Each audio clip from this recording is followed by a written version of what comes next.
Maverick News, the antivirus program for your mind.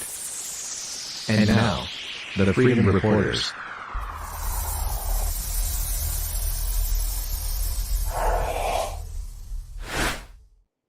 Good evening, ladies and gentlemen, boys and girls, Maverick family, new viewers from far and wide all over the globe and the universe, wherever you may be tuning in from. We have a special show lined up for you tonight. Paul Hartmann is here, courtesy of the efforts of Leo, Mouth of the South, one of our regular contributors. So we're really looking forward to that. Paul is the brother of late comedian Phil Hartmann from Saturday Night Live and News Radio fame. And we're not going to waste any time. We're going to bring them into the studio right now. Gentlemen, welcome to the program. Hi, Rick. Good to be here. Hey, Leo, look at you. Hey, what a shit shower and a shave and a new shirt will do for somebody. Hey, nice shirt. Thank you, Rick. Thanks, Mavericks. Well, we're very excited to have this happen here tonight because you guys already know each other. You're acquainted. Leo has connected us with you, Paul. And I guess the things we're going to talk about tonight are mental health, remembering your brother, all the efforts that you went through to get his star on the Walk of Fame, both in the U.S. and especially here in Canada. We're going to talk about your cannabis activism, the culture of Hollywood, and more, I expect. So I'm really excited to dig into this. And as much as we're going to talk about your brother, I really do want to talk about you, because I think your past is just as interesting, honestly. Well, some say it is. I especially want to hear about your jail time and how you coped with that, and because it all ties into kind of what Leo has been doing too with the cannabis activism and so on, right? So I'm very interested in the exchange that you two guys are going to have when you're talking about that subject matter. But let's just rewind a little bit and just find out a little bit about your background, because you're Canadian, but did you grow up in California with Phil? I did. My parents went to the first Rose Bowl football game for their honeymoon. And that happens in the dead of winter in California. And people were wearing shorts and T-shirts, and they just lost their minds and said, we're moving there someday. And so in 1957, we left Canada, went to Maine, was there for a year, went to Connecticut, and then to California. So everybody is sort of, I think, familiar with the story of your brother Phil and the tragedy that unfolded, with his marriage and the way that he died. But I'd like to know a little bit about how you guys grew up. What kind of relationship did you guys have when you were kids? There was 8 kids, 5 sisters, and the 3 brothers. And we lived in a small house in Westchester next to the LA airport. And John, Phil, and I shared a room at one time. John for not very long, because he went to work at William Morris when he was 21, and I would have been about 10 or something. And Phil was in high school, so it was mostly Phil and I in that room, and it was the 60s, it all kind of started in there. And our oldest brother, John, is a legend in the music business. He started in the mailroom at William Morris with David Geffen. And he and Geffen were the youngest, highest paid agents at William Morris. And the first artist that John signed was Sonny and Cher. And it went on and on like that. But before that, he worked as Colonel Parker's secretary, Elvis's manager, as his secretary for a year out of the LA office. And I remember coming home from school when I was a kid, and there was a limousine out front. And we always knew that was John coming from the LA airport, and he had picked up some star. And so when he went to the airport on this run, he was picking up Elvis, and Elvis was a very charming man, and loved his mother. And he was like, "So John, tell me about yourself." And he goes, "Well, I'm from Canada, and my mother and father live right here, right?" And Elvis was like, "So we're going to see your mom?" And he goes, "No, I'm taking you to the William Morris office." And he goes, "No, we're going to see your mom." And so I'm walking home from school, and here's this limo, and all the women who were home looking after their kids were on their front lawns. And I'm not even thinking about it, right? And I go in, and here's my mother in the living room losing her shit with Elvis. And I wasn't old enough to know, who Elvis was. And I was like, "Oh, okay, he's this guy in the funny outfit." And I went in my room, and that was it. And years later, I was like, "Wow, that's a crazy story."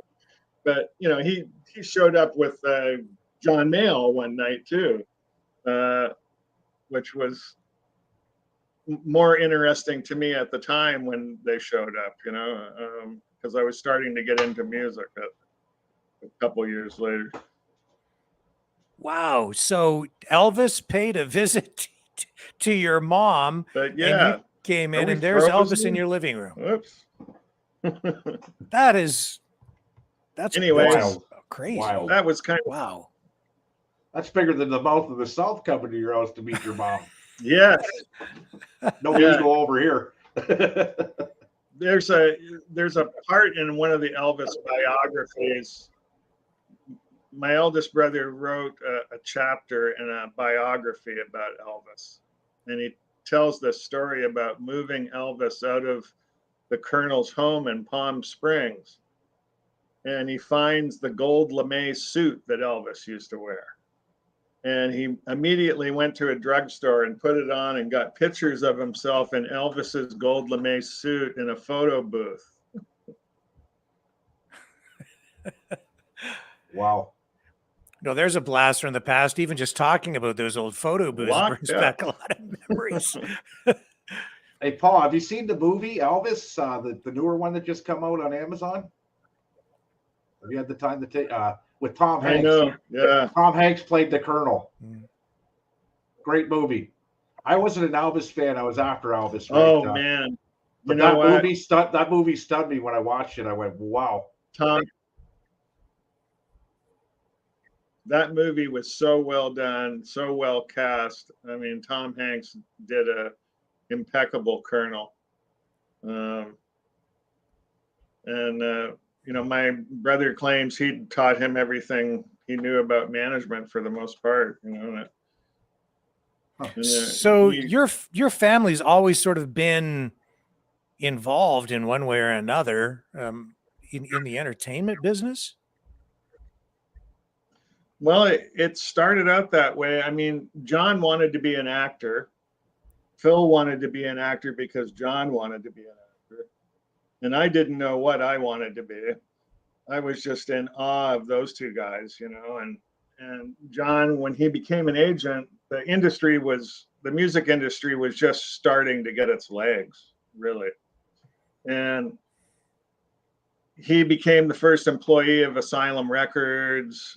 He managed Joni Mitchell, Jackson Browne, Neil Young, America, Poco, Peter, Paul and Mary, Michael Murphy, Dwight Twilley. I mean, it just went on, hundreds of artists. And he later won the Heller Award, which is the highest award that can be given to a manager or agent or casting director. And it was exciting, and because of music and his love of music, I kind of slid into it. And same with Phil. At one point, we all worked at a company called Hartmann and Goodman in Hollywood, and Phil was the art department. And Phil was a brilliant artist. He could draw, paint, illustrate. He did the America's Greatest Hit cover, which is a beautiful watercolor illustration and pen. Designed the Crosby, Stills and Nash logo. Did a few America covers. Did 48 album covers altogether. Wow. And he and I shared an office at Hartmann and Goodman. And so his back would be to mine. He'd be at his drawing desk, and I'd be looking out a window that had metal bars on it. And those album covers back in the day, I mean, But album covers were cool. like the big thing. Like the cover of an album, that was what often sold those things. It was in some ways almost important as the music. Yeah, it really was. I mean, those were special things, like, and I met a lot of those kind of designers. Ernie Cefalu, who, did Ozzy's covers and the Bee Gees and Aerosmith, and like he's done 2,000, 5,000 album covers. He became a good family friend. Real artist, Paul. Back then. Yeah, real artist. The Rolling Stones with the mouth in the lip or the tongue hanging out, right? Tongue was one of his. Yeah. Crazy. Yeah. Jesus Christ Superstar logo, just so iconic, So got to meet a lot of people like that. Henry Diltz, the photographer, was another one. He became a very close friend. He did the Morrison Hotel cover. He did the first Crosby, Stills and Nash cover, Jackson Browne, Eagles, on and on and on. Paul McCartney, he did stuff for him. So, had a lot of contact to all those people. My brother's lawyer was also Ringo and Paul McCartney's lawyer. Last year we went and saw Ringo play in Kingston, Ontario with his band of all-stars, and his lawyer got us the seats. It was pretty fun because I knew most of the people in the band, and they kept looking down in the front row and acting like, God, I know that guy. It was Steve Lukather, particularly. He's from Toto, and he and I used to go out and eat dinner and stuff like that, but I haven't seen him in 25, 30 years. Fun stuff. Wow. So what other jobs did you have in the entertainment business? Well, the traditional way to get into the entertainment business is to start in the mailroom, and I was no different. I was the mailroom at Hartmann and Goodman for about 2 years. Then I was a secretary, and then I made my first record deal, and I became a junior partner. And so I was a baby manager and learned all the ins and outs of movies and television and the ever evolving music business, which was, I was kind of there during the birth of new wave and punk and all those kind of things. And I was trying to figure out how to monetize that change, because our bands were all traditional, and that change really changed things. I mean, it was dramatic, everything in the movie or music business happens at lightning speed. It's, you're looking at days and weeks on the chart, which is represented by sales, and then there's real sales, right? And then that reflects on touring, and when the industry changed and the digital age and Spotify and all those kind of things happen, it changed how people made money in the industry, because you were no longer as valuable as being able to sell 20 million CDs. It became more about merchandising and going on the road, and we saw the price of tickets go through the roof and things like that, right? And it's still kind of that way. I mean, anything that gets released now is you can get for free within an hour of the time it's released, you know? Yeah. Yeah. I don't know if things make as much sense these days. It made more sense when we were still spinning vinyl and Sam, buying cassette tapes and stuff. Sam, the record man, those days are long gone. Standing in lineups for new Yeah. release, right? I miss those days. Yeah. Yeah. And Yep. and so let's dig a little bit into the story about your brother Phil, because I know people will be very interested in hearing your perspective on the whole thing. Um, let's start back in the beginning. How did Phil? He was working with you at the Yeah, agency, and yeah, then it went Phil from was there for him. Phil was the art department, and he had started at the Groundlings, and he hooked up with Paul Rubens, aka Pee Wee Herman, and a guy named John Paragon, and a few others there, and they started writing things. And Phil wrote the pilot for Pee Wee's Playhouse, and half of the first year of the kids show, and half of the first movie, and was Captain Carl, and did the voice of the pterodactyl, Terry. Um, and that kind of became his focus, you know. It doing graphic arts had changed for him. He wanted to do more fine art stuff and not so much commercial stuff. And you know, he was always funny, and but he never really figured out how to make it into something. And then as he did the Groundlings, he and started to get work, it changed. But he was always afraid about his age, you know, because he got in kind of late, you know. And I remember one of the last things he did before he got Saturday Night Live was he recorded a comedy album called Flat TV, and produced by Chad Stewart, the late Chad Stewart from Chad and Jeremy, also a family friend. And his son, James Patrick Stewart, is a soap opera star, um, and still a good family friend. Uh, he oh,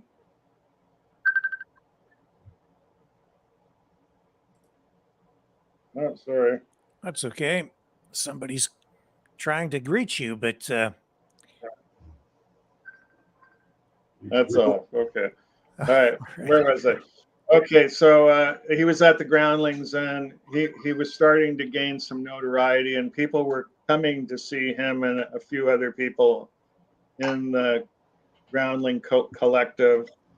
And so he does this comedy album, which was a kind of a voiceover demo because he really wanted to be in animation bad. he thought that was really going to be something for him because he could do voices, right? And but even more than that, he could do characters attached to those voices, which is what they want in the animation. And Hanna-Barbera was just down the street from where he lived. So and then he got Saturday Night Live, and that disappeared. And after his death, my oldest brother found it, and they released it as a comedy album. And then during the Walk of Fame crusade, I got the rights from him and Chad to animate it. And an animator from Toronto, from Mississauga, Brian LeMay, took on the project and brilliantly and pretty much by himself has edited about a quarter of, or animated about a quarter of it. And you can see it on Facebook on Phil Hartmann's Flat TV page. The new sizzle reel is there. okay. But amazing work, and not an easy piece, but to animate, in the sense that it wasn't written for that, but it seems to translate really well into it. So we've been trying to get this done as a way to try to achieve an Oscar short. And later this summer, we'll be starting a funding project to bring in the rest of the money to finish it so we can send it around in film festivals and see if we can get Phil an Oscar, although it be a wee one. He had a very unique talent. He was very versatile. He was able to do a wide range of, well, I think a range of voices, because I've heard him say in interviews that there were some characters or some people he couldn't impersonate, and other ones that he found very easy to impersonate. Can you talk about that? Yeah, and that was something he would talk about a lot, and he even used it as kind of a pivot point for a joke. And he would say, I can do 1,000 voices. I'm the man of 1,000 voices. Name one. And somebody would name something, and he'd go, "No, I can't do that one." So he would turn it around like that, and he could pretty much do anybody. I mean, he would do this thing that the Hartmann and Goodman offices were at a place called the Crossroads of the World, right on Sunset Boulevard, and all the windows were mirrored at ground level. So, you had any kind of person walking between Sunset and Hollywood Boulevard would come by, and they had a couple of casting agencies in there for movies and stuff. And Phil would get high in the office, and he'd stand there in the window, and he would make jokes about everybody who went by, and he would add voices to them, right? So it was one of those kind of things where you'd come in and people would be rolling on the ground crying, and you'd look up and Phil was going off in Harlan Goodman's office, which was the main one right on that side. And he had just an amazing ability to pour it out. And I remember him going and seeing Robin Williams. And Robin Williams blew his mind. Like, I'd never seen Phil so depressed in my whole life. Like, he said, well, I really should just give up. Like Robin Williams is kind of it, right? And because they were kind of running in a parallel vein. And I think that was when he figured out that his ability as the straight man in things, or the glue in a scene, really started to develop. Right? He found a different approach, and he took it and stuck to it, and it worked for him. Like Saturday Night Live, his nickname was the Glue, and he had that ability in everything he did. Like, he could really pull things together. And same as my brother John also has that ability. He was always the driving force that could hold things together in a very volatile industry like the music business. And the characters that he created, the people he impersonated. I mean, there was the anally retentive chef. Yep. There was the characters he did for The Simpsons, right? Frank Sinatra, but he said he couldn't do Jimmy Stewart. There were certain voices he couldn't do, but he did a good John Wayne.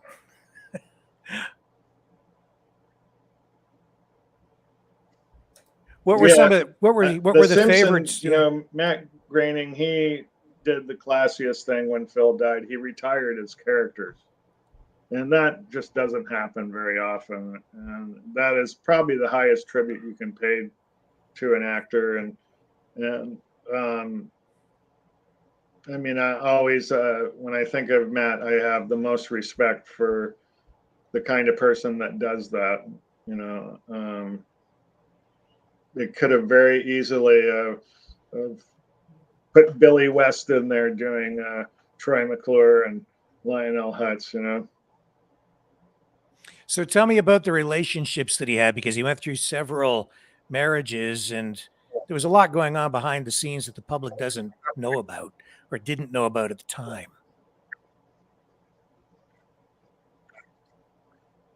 Well, Phil's first wife, Gretchen Lewis, was a wonderful human being. Malibu beach kid. Father was very wealthy. Um, uh, uh, and they lived on the Malibu Colony Beach Road, and they lived right next door to Paul Newman and Joanne Woodward on one side, and my brother and Phil and the band he was managing, Ross, on the other side. And on the other side of them, it was Charles Lloyd, the jazz musician, and Larry Hagman from I Dream of Jeannie, and so on down the beach, right?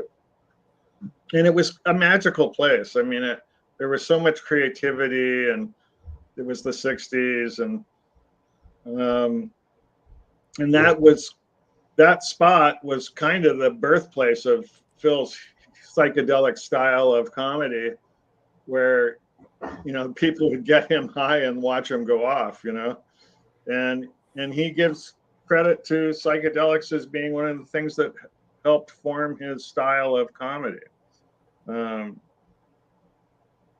He loved the beach, and he lived right in the cabana on the beach, right? So he had the hot spot. Yeah, so good first marriage, kind of, but then that didn't work out. And how many times was he married in total? Was it 3 or 4? It was 3. Yeah, I don't know what led to the end of the marriage with Gretchen Lewis, but later on, Gretchen and I connected on Facebook, and she had married a judge and was living in Florida, but still a really nice person. She was going through cancer. She eventually died from cancer. And then Lisa was his second, and she was super creative. I thought they were a great couple. I guess her and Bryn had a very bad interaction because she didn't know Phil was still talking to her. And because they became good friends, like their marriage dissolved in a manner that was kind of civil, and but never really. And that was the wedding where they got married at Paul Rubin's house, also dubbed the White Wedding. They had like $3,000 worth of food, and at that time in Hollywood, everybody was on coke, and the flies got all that food. It was one of those deals. But and then when he got married to Gretchen, or to Bryn, that happened in New York, and it was kind of a surprise to everybody in the family. I didn't know anything about it. John knew a little bit, but wasn't talking. And she was kind of a quiet, aloof kind of person initially, and they were mostly in New York. They would only come out for the summers, and Phil would usually rent a beach house in Malibu, and I was busy doing whatever I was doing in Laguna Beach and South America. But she was very possessive.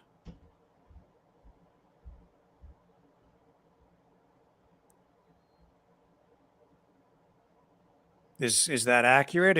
Was that and that was a problem?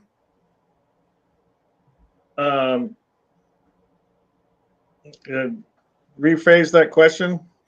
So Bryn, I guess part of the problem that evolved was because she was a very, very possessive person, possessive of Phil. Is that kind of where the problem started? I think that was part of it. It was really hard for us to tell because our interactions were usually in family situations. It was my dad's birthday, my mother's birthday, Mother's Day, Christmas, sometimes Easter. And depending on where that occurred, there wasn't a lot of quality time to get to know anybody. Like I wasn't living in Los Angeles. I was living in Laguna Beach, which is about 2 hours south of LA. Yeah. So we we didn't get to see each other very much. Um, and he was a workaholic. I mean, he just he did everything that came across his plate, just about, you know. And it's one of those things when you, after he died, you know, there would be the Comedy Network, and they'd be doing reruns of Saturday Night Lives or something, or and then there was News Radio was on something else, and then Pee Wee's Playhouse, and you'd hear a radio commercial or a Van Halen song would come on, and he does a voiceover in the beginning of one of the Van Halen songs, and you just like, he was everywhere. It was crazy, you know, and that was kind of difficult to deal with in his passing. You know, it was, you had to kind of adjust to the fact that he was there, but he wasn't, you know. And most of my childhood memories are connected to him, you know. So it was stuff he and I did together, you know. Like, he got me my first surfboard. He was the first vegetarian I ever met. He was, you know, he was into things kind of ahead of the curve for the most part, you know. Mm-hmm. So the story, for people who maybe don't know, is that his wife Bryn, I guess, had some mental health issues, and one night she became upset and she shot your brother. I guess they had two guns in the house. Yeah. So they had, yeah, they each had a gun in their safe, and she had been out at a restaurant nearby, and Phil had stopped in and gone home early and drank some NyQuil and went to bed. She was with a girlfriend, ended up drinking some and apparently doing a little bit of coke. There wasn't really much in her system. They called it residual, and but she was on an antidepressant, Zoloft, and 2 weeks to the date. And there's a drug interaction warning on antidepressants, selective serotonin reuptake inhibitors, that says you shouldn't take stimulants or drink alcohol with them. And she went into kind of a classic antidepressant trance. And that is like, you know, you have multiple trains of thought going on in your head, and you know which is which, and you're able to separate your anger for one person from other people.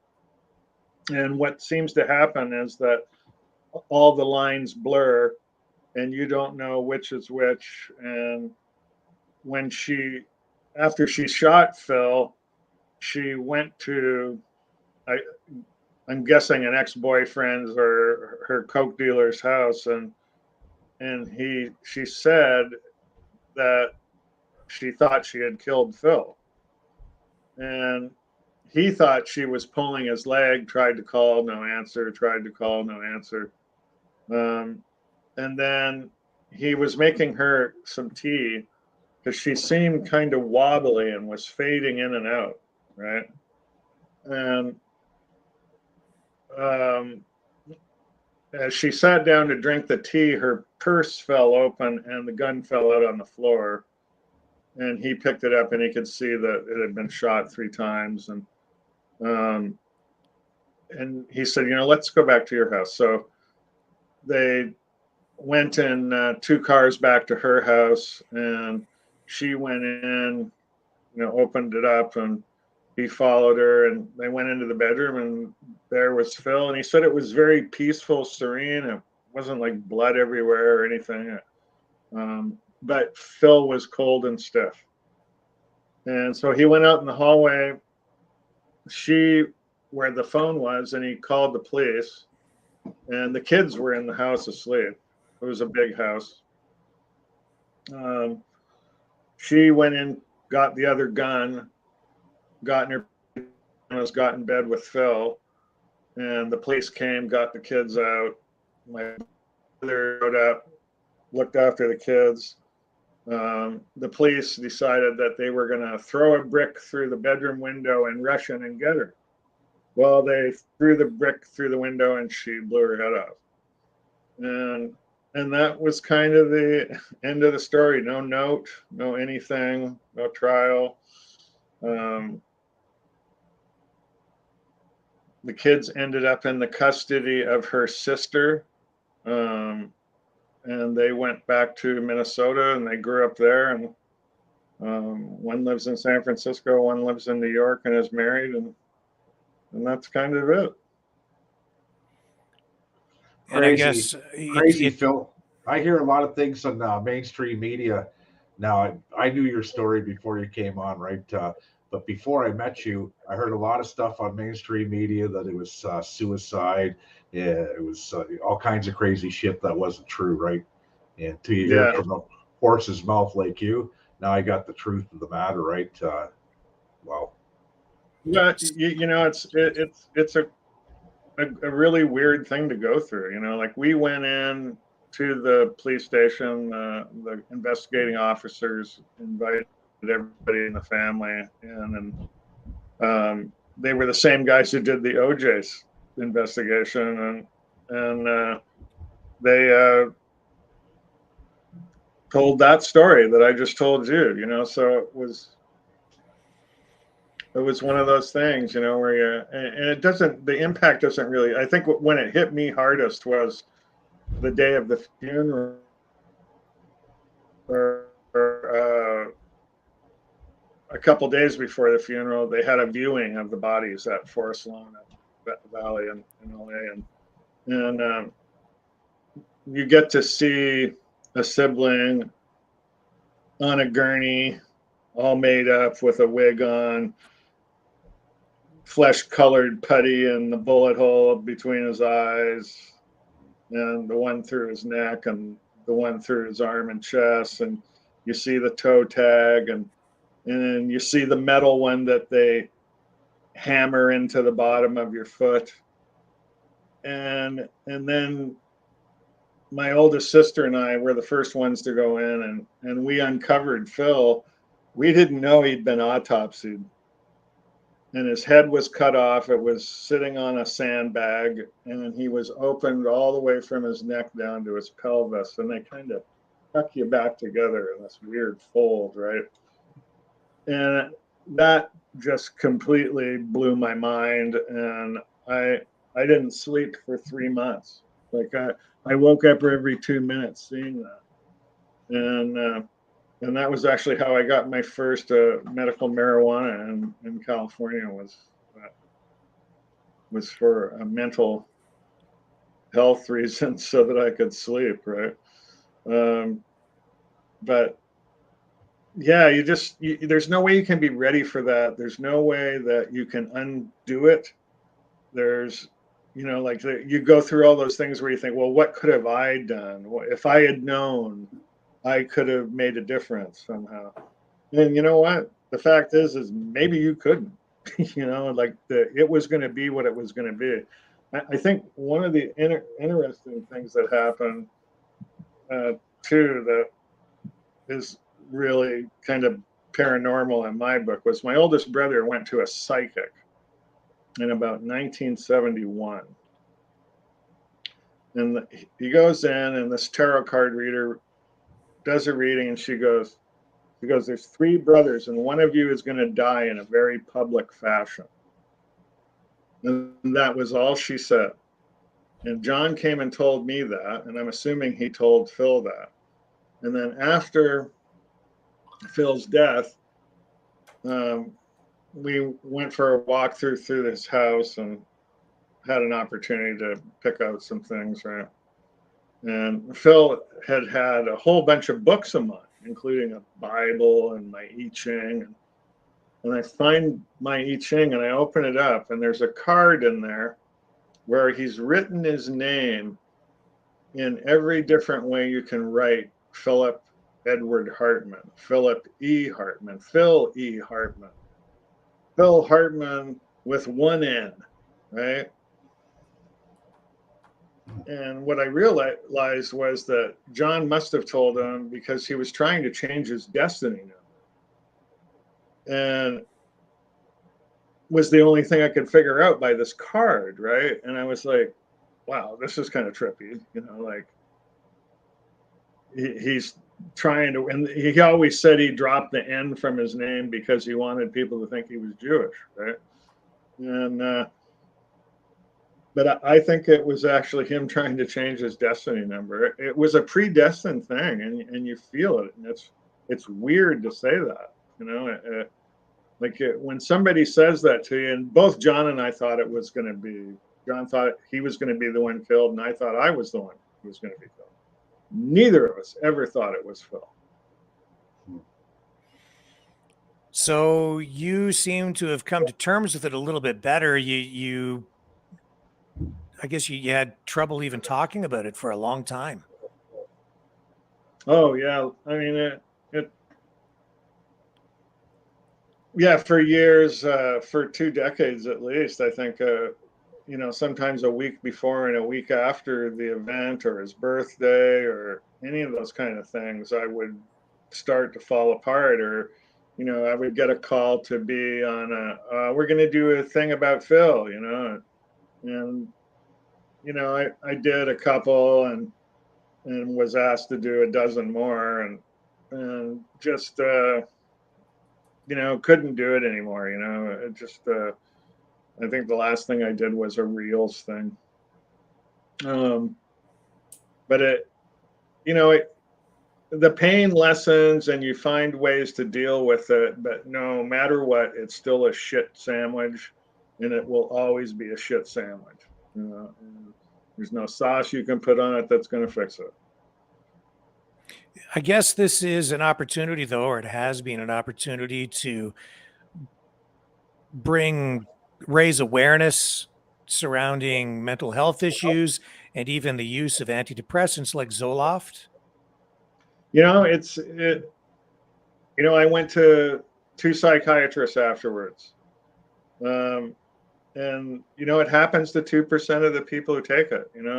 Unfortunately, the combination of antidepressants and guns has a really bad history. I mean, the kid who did the shooting at Columbine on Zoloft, and a lot of them are, so it's one of those things. There's a trade-off, and a potential very bad trade-off with those things, And most of the people that I saw that were on them that claimed they worked were just kind of dulled. Any light they had was gone. They just, it kind of flattens your personality. It's like a soda that's gone flat. It was great when it had. It's funny you say that, Phil, because when I was a kid, I was a really hyper kid, and I come from a big family too. I got 7 brothers, 3 sisters, and I'm the baby. And they put me on Ritalin. Okay, I was only about 3 years old, and whatever, right? Ritalin. And when my father came home from work, he noticed that I wasn't the same kid. Okay, I was not hyper, this and that. He took the Ritalin, flushed it down the toilet. It was the last time I ever took Ritalin or any of that crap, right? So my dad seen that, and that was 1973. He noticed what Big Pharma was doing, right? Yeah. I'm on the couch drooling, watching Scooby-Doo or whatever, right? Just wasn't the same kid. He took the drugs, flushed down the toilet, and I came back to normal, right? Yeah. Somewhat. Yeah. Yeah, it's, mental health is one of those things that we were hippies. My brother John, started out as a straight-laced looking William Morris agent and became a full-blown hippie. He owned a nightclub on the Sunset Strip called the Kaleidoscope. Him and a guy named Gary Essert and Skip Taylor, who manages Canned Heat. And I went to all my first concerts there. A kaleidoscope, isn't that something that the kaleidoscope. In your rectum? Is that something the doctor sticks in your rectum to check for colon cancer? No. Okay, well, so much I know. Not that one. Not that one? Not that one. Kaleidoscope was actually was a theater called the Earl Carroll Theater that was built in the 1920s in Hollywood, and it was gorgeous. They did like exotic dinner kind of show cabaret things, right? And then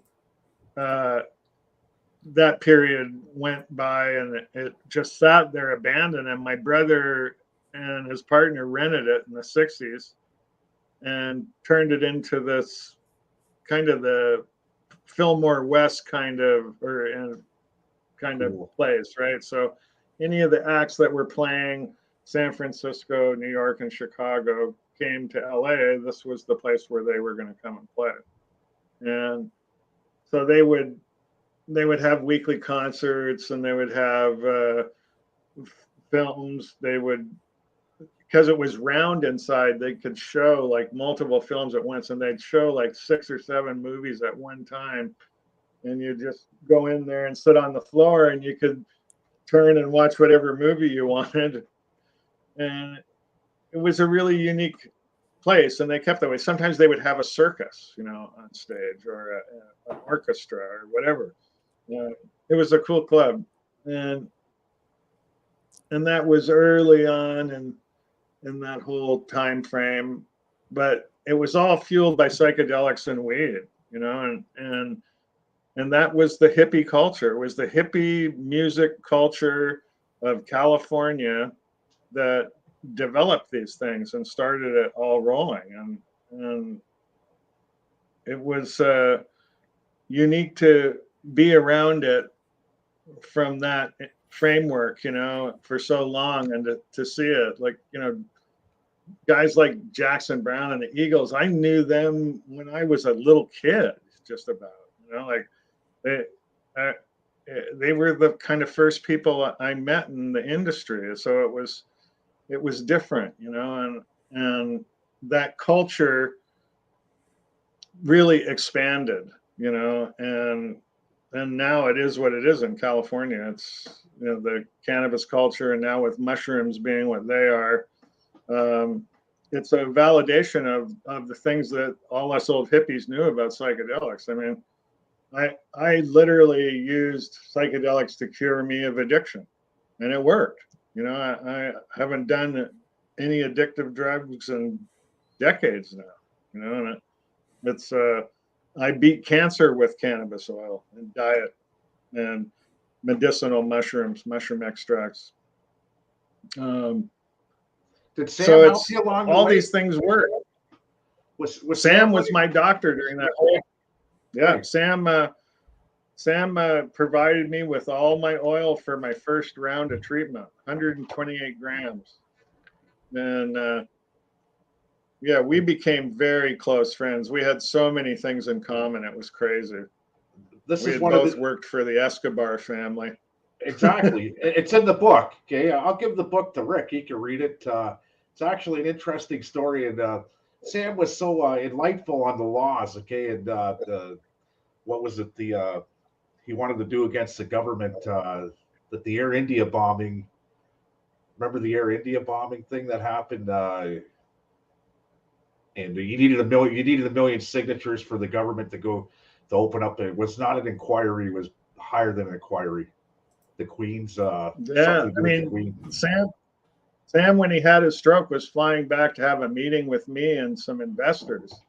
Mm-hmm. And I never heard from him. And I was like, what the hell's going on here? Like, we're supposed to be having a meeting the next day, right? And then I found out what happened from Wilhelmina, and it was like, holy shit, it was.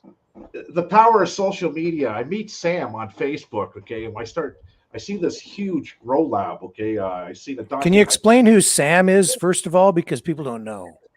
Sam Malachi was the first person to receive a legal cannabis license for cultivation in Canada. He was instant. I thought Terry Parker Jr. was. Well, they may have both been in the first batch, but Sam was one of the first for sure. And Sam, he had this farm in Abbotsford in BC where he produced an amazing product. Like, he learned how to do extractions from the ground up. I mean, he taught himself everything. He was a pioneer. A real pioneer, and right. the quality of what he produced was amazing. And he would give away, I'm guessing, $20,000 worth of stuff a month to patients. That's how I met him, was through Facebook, and I seen a grow op that was up on Stave Lake Road outside Mission, BC, and National Geographic, Lisa Ling did a documentary on it. It was so sophisticated and high tech at the time that it just blew everybody's mind, right? And it was 100% legal. I contacted Sam. He invited me out to his farm. I jumped on a plane in Windsor, Ontario. I went out and seen him. And we just had so much in common. I didn't want to leave. He didn't want me to leave his farm. And you know Sam, the way he talked. He was worse than a little old lady on the phone, right? Yeah. And once you got him, you talked for hours with the guy, right? He was an awesome guy. And I went up there. He gave me the tour and everything else. I didn't want to leave, but if I didn't have kids and everything else, right? And I ended up getting Sam, actually. I don't know if it was you were the year after that came and spoke at our Windsor 420 festival down here that I hosted. But I had Sam come down, and he spoke, and boy, man, so powerful. He was a caregiver to Montel Williams. He was a caregiver to Hollywood, not just Montel Williams. Okay, you'd know the list better than I would. And we became very good friends. And he had me speak at his book release, and then when he died, the publishing company had me fill in some of the speaking engagements he had so they could keep it rolling, you know. And that was where I got to meet you and all that. Michael Bronze and the publishing company and people like that. Are you still in Ontario? He did so much. I mean, Are you back in Ontario now? Okay, good. Because I know you moved to Jamaica. You moved to Jamaica for a couple of years. Yeah, I was in Jamaica for 3, and we just got back from down there. Okay, good. That started out because of Sam too. He had gotten me the job. He was the chief medical officer for Castle Black. Right. And before I left, his wife, Sam's wife, says, "Watch your back. These guys are shifty." And sure enough, they proved to be complete assholes. Well, it's funny, when I seen you, you were I was in a big grow op, illegal medical grow op in Leamington, and there must have been a dozen greenhouses on this property. I was there to consult, do whatever, right? But I was involved with these people for a minute, right? And when I looked over my shoulder in the greenhouse, there was a bunch of people from Toronto. I looked over, you were one of them, and I said, "What the fuck are you doing here?" Right? And you laid down the skinny about Castle Black, and I didn't know anything about Castle Black. I'm not a fan of any licensed producer whatsoever when it comes to the government. I'm not anti-government. I'm just anti-bullshit government. And we have a government that's full of bullshit. Okay, and that's what I'm against, right? And when I seen it, I went, I think I told you to watch your back too. I was watching mine. Yeah. It definitely was one of those things. It's an interesting story in itself. But I made great friends down there, and I see one of my nicknames from Jamaica underneath my title there. It says AKA Mr. Fish, because I started making fish amino acids down there for fertilizer. Nice. And I gave out 100 gallons of it to Rastafarians all over the island, and they would come back, "Yeah, I want to buy 100 gallons of it." And I was like, "There isn't 100 gallons." Fish immersion's full of nitrogen. So they called me Mr. Fish. It's full of nitrogens, all the goodies, eh? And it's funny you said that, because I used to just grow in fish immersion, and the taste that I got. You broke up there. Oh, can you hear me? Somebody froze. He'll be back. There he is. Hit and miss. Yeah, the fish immersion's full of nitrogen, and I was growing with it for a long time. 100% organic. Okay, you can't get any more organic than fish immersion. And the taste that I got, the aroma, from lighting a Joint. I don't want to say it on here because you might get banned on YouTube if you say special words, right? We're not promoting anything here, but anyway, so the taste, the aroma smelled like a shitty diaper, a shitty baby's diaper. And if I lit one, people go, well, what the hell is this? Where can I get some of this stuff, right? And it was just the way that I grew up with that fish immersion. Fish emulsion is completely different than fish aminos. Yeah. Fish aminos are made in an ancient Chinese technique where you take raw brown sugar and you mix it in equal amounts with fish and you let it sit in a barrel for 60 days. And the osmotic pressure of the sugar digests all the flesh. And you end up with a living fertilizer that you use at 1 mil per liter of water. And it's absolutely astounding how well it works. And it has no odor, zero, because the bacteria that end up dissolving it are aerobic, not anaerobic, so they don't make any odor. Like you can take rotten fish that smells so bad and you mix it with sugar and the odor goes away in a few minutes. I did not know that. I'm going to have to try that. Yeah, it's a good one. So can we rewind a little bit, because your involvement in everything you're talking about with cannabis activism, it really goes back many years, and I really want to hear about your experience in jail too. That must have been a rough period of time, because you told me you went to jail for about 3 years because of what, growing marijuana or importing it, or what was that all about? I had a big farm in Southern California, a produce farm, and cannabis had just, I guess in 1998 was when the first medical marijuana law came into effect in California. And in 1995, I went to mushroom school in Olympia, Washington at Paul Stamets farm. And he's kind of famous in the mushroom industry. Not kind of is. He's named maybe 68 strains of psilocybin. He wrote a book, Psilocybins of the World. And now we're using psilocybin as a medical treatment for PTSD and depression. And it turned out he and I had known each other from way back. Like we had actually met at a place called the Aspen Academy of the Martial Arts.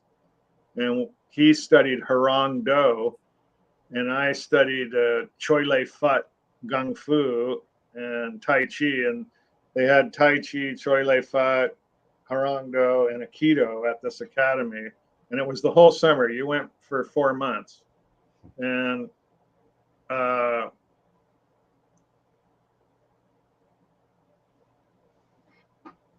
I had photographed the whole thing for the people who ran it. And the Harang Do class was one of them I photographed really intensely. And in the beginning of one of Paul Stamets' books, there's a dedication to the warriors of Harang Do. And so I was talking to him one day at the farm, and I said, martial arts is a small world. You have this dedication to the warriors of Harang Do. I said, I know Bob Dugan, Jubon Lee's student. And he goes, I can kick his ass. And I go, well, that's pretty impressive considering I know that he hit a guy and killed him with one punch. And we talked about all that. And I sent him a whole bunch of the photographs I had of him. And we became friends and that over that. And then later I went to school at his place. But that was mostly to learn about the other medicinal mushrooms that are all anti-cancers. Reishi, maitake, shiitake, all are high polysaccharide mushrooms. Try mantis varus color, the turkey tail mushroom, also loaded with polysaccharides, and those are strong anti-cancer, or cancer repressors. Turkey tail. I hear a lot about this turkey tail mushroom. Now that's one that grows Yeah. in Ontario, actually, off of Yeah, trees and everywhere. stuff, right? Yeah. Yeah, everywhere on downed wood in Ontario, you'll find it. Yeah. That's a good one. And you make a tea out of it. The reishi is one you got to cultivate. You don't find it wild around here. You might find different forms of it that kind of look like what they call wood conchs. But they're all polypores in general. And they pull a lot of really interesting stuff out of trees, you know. So it's,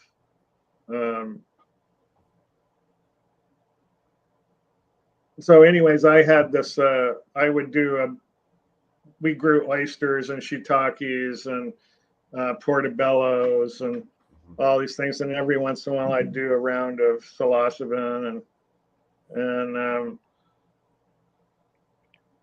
I had a person that I sold it to that sold some to a guy who sold some to a kid in high school, and the kid in high school got caught with it and ratted on the guy he got it from, and that guy ratted on the guy he got it from, and they gave my guy marked money, and he came and bought 60 pounds. And the next thing I know, I'm in my living room, and my dogs start going ape shit, and I stand up, and I've got 9 lasers on my heart, and I'm like, well, that's not good. and that was kind of it, you know. It was I had my family at the time and friends there, and to kind of protect them, I just fell on the grenade. You know, I pled guilty at the arraignment, got the lowest possible sentence I could get, went to prison, got sentenced to 6 years. How many years? Started out in San Diego. You got sentenced to how many years? Did you 6. say 6? Wow. 6, yeah. And you only do half when it's a state sentence in California. So I started out at RJ Donovan in San Diego. I was there for almost a quarter of a year, and they start you out on the hardest yards, you know, with murderers and rapists and bank robbers and shit. Like my first cellmate was in there doing 125 years for bank robberies, and his story was completely mind-boggling. And then I eventually ended up in a place called Tehachapi, where I finished out my time, and then got handed over to INS and went to an immigration jail. And this was after 9/11. So they had to set up special immigration prisons all over because they were going back more than 26 years on people. If you were a foreigner and you'd committed a crime, you were now a terrorist, right? And so, and you were automatically up for deportation. And California has a 3-strike law. California has a 3-strike law where if you get 3 felonies, it's life in prison, I think it is, in that state. Is that how it works? Yeah. That's you know, they are supposed to have the choice about how they use that, and they still did at that time. But a very bad law, and abused. My friend ended up getting 18 years in San Quentin. He ended up in San Quentin at the end of it. 18 years for a pot smuggling thing that was going on between Vancouver and LA, and he got caught in the middle of it because he was the top dude. He ended up getting 18 years for it, and he had to do, like you said, half the time, and then he's out now. The whole for weed. California was just such a haven for smugglers and stuff. You know, it was guys who were smuggling Thai usually did it in tuna boats, and they would come and swing by the coast and go all the way to Alaska, and boats would come out and meet them, and they'd offload all the way up. And same thing when they hit BC, they would unload a shitload of it there. Mm-hmm. You know, and that's, you know, people forget the roots of our industry, and our culture is steeped in the mystery of being smugglers and sneaky people, you know, and finding ways to get something that Yeah, the funny thing is we're now right back to what cannabis cost when I started. When I was 13, it was $10 an ounce. You can now go to the Mohawk Reservation and get weed for $10 an ounce. Yeah, it's not very And good it's weed, but not very yeah, good, but yeah, it is what it no, is. it is what it is. It doesn't have very many seeds in it, so it's a lot better than the Mexican of old, Well, hey, Paul, but about legalization. Okay, and now that we're talking about ounces of weed and shit like that, you can buy the government. Okay, by legalizing it, and you have the licensed producers and all the corruption. We'll get back to that. There, it's all in the book. The corruption that went on with every political party in Canada. Okay, the licensed producers where they're allowed to use what is it? The last counted 18 different types of pesticides and herbicides and chemicals. Okay, that they use on their grow ops. Okay, and at the end, the consumer burns it and it turns into a carcinogen and you get sick. Okay, and I can't fathom. I've never bought any licensed producer pot in my life. Okay, because we have the right to grow our own.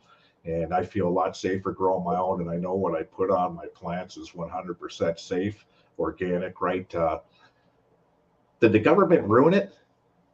The market? yes, of course they killed the industry by legalizing it and legislating it with rules that are meaningless, but you have to follow the rules to play their game, right? Well, here's a rule. Here's a good and rule. like The taxation of cannabis for the legal regime is $1 per gram. Now they based that on $10 a gram at the time. Now you can walk into these stores. I heard you could get grams for $3 a gram. But guess what? A third of that $3 goes back for taxation. The government never let up on the tax, so they more or less screwing the people over that got into the legal regime. And you see a lot of stores closing, right? Because they can't handle the weight. They can't make their ends meet at the end of the day, right? Yeah, it's it's bad how it translated out. I feel bad that I voted for the wingnut. You're And that honest. was only because he said he was going to legalize it, right? But I never voted for him again after that. Me too. Now you're talking about Trudeau for people who aren't quite cluing in who the wingnut is. Yeah. So, like that was really a shifty thing, and we kind of fell for it. It happened in California too. Like the first offered up scenario of it going legal was really bad. And everybody said, no, we're not voting for this. So they didn't, right?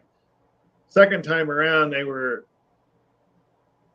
not as tough as they were the first time, so a lot of it translated out the same way, like they sold thousands of licenses at high digits. And, example, San Jose issued 125 licenses. Well, only 2 licenses are active today from those 125. So it killed the industry. And now it's like any other commodity. There's like Mohawks are sitting on tons and tons of weed that they can't sell. Right.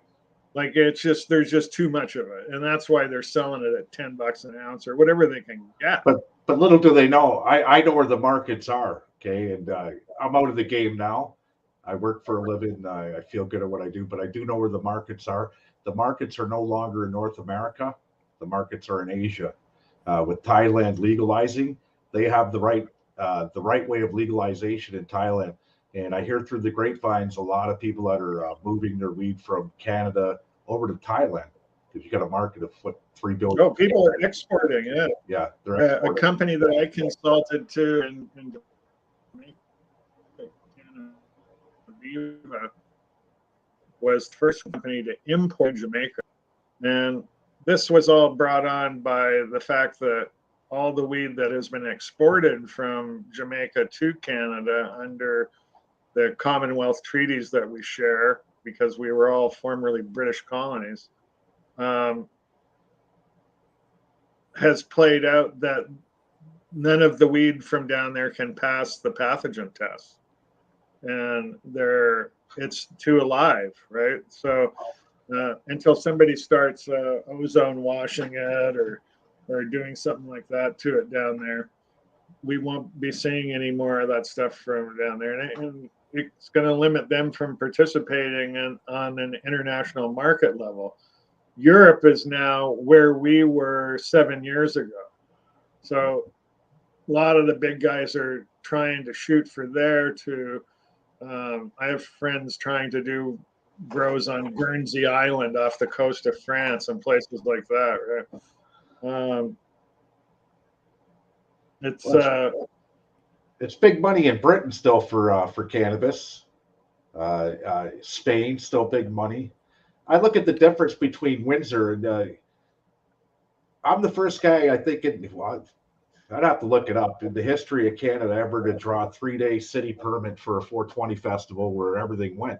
And you were at one of those festivals that one year, and I put it between the Windsor court buildings, the casino, and the Windsor police. Okay, and it's tent city for a week and the whole weekend, and anything goes. We never had a problem there, right? And I look at the way we do it over here with these legal stores, and I'm only 1 mile from downtown Detroit, and I got friends that are in Detroit that own stores. They're doing it the right way in Michigan.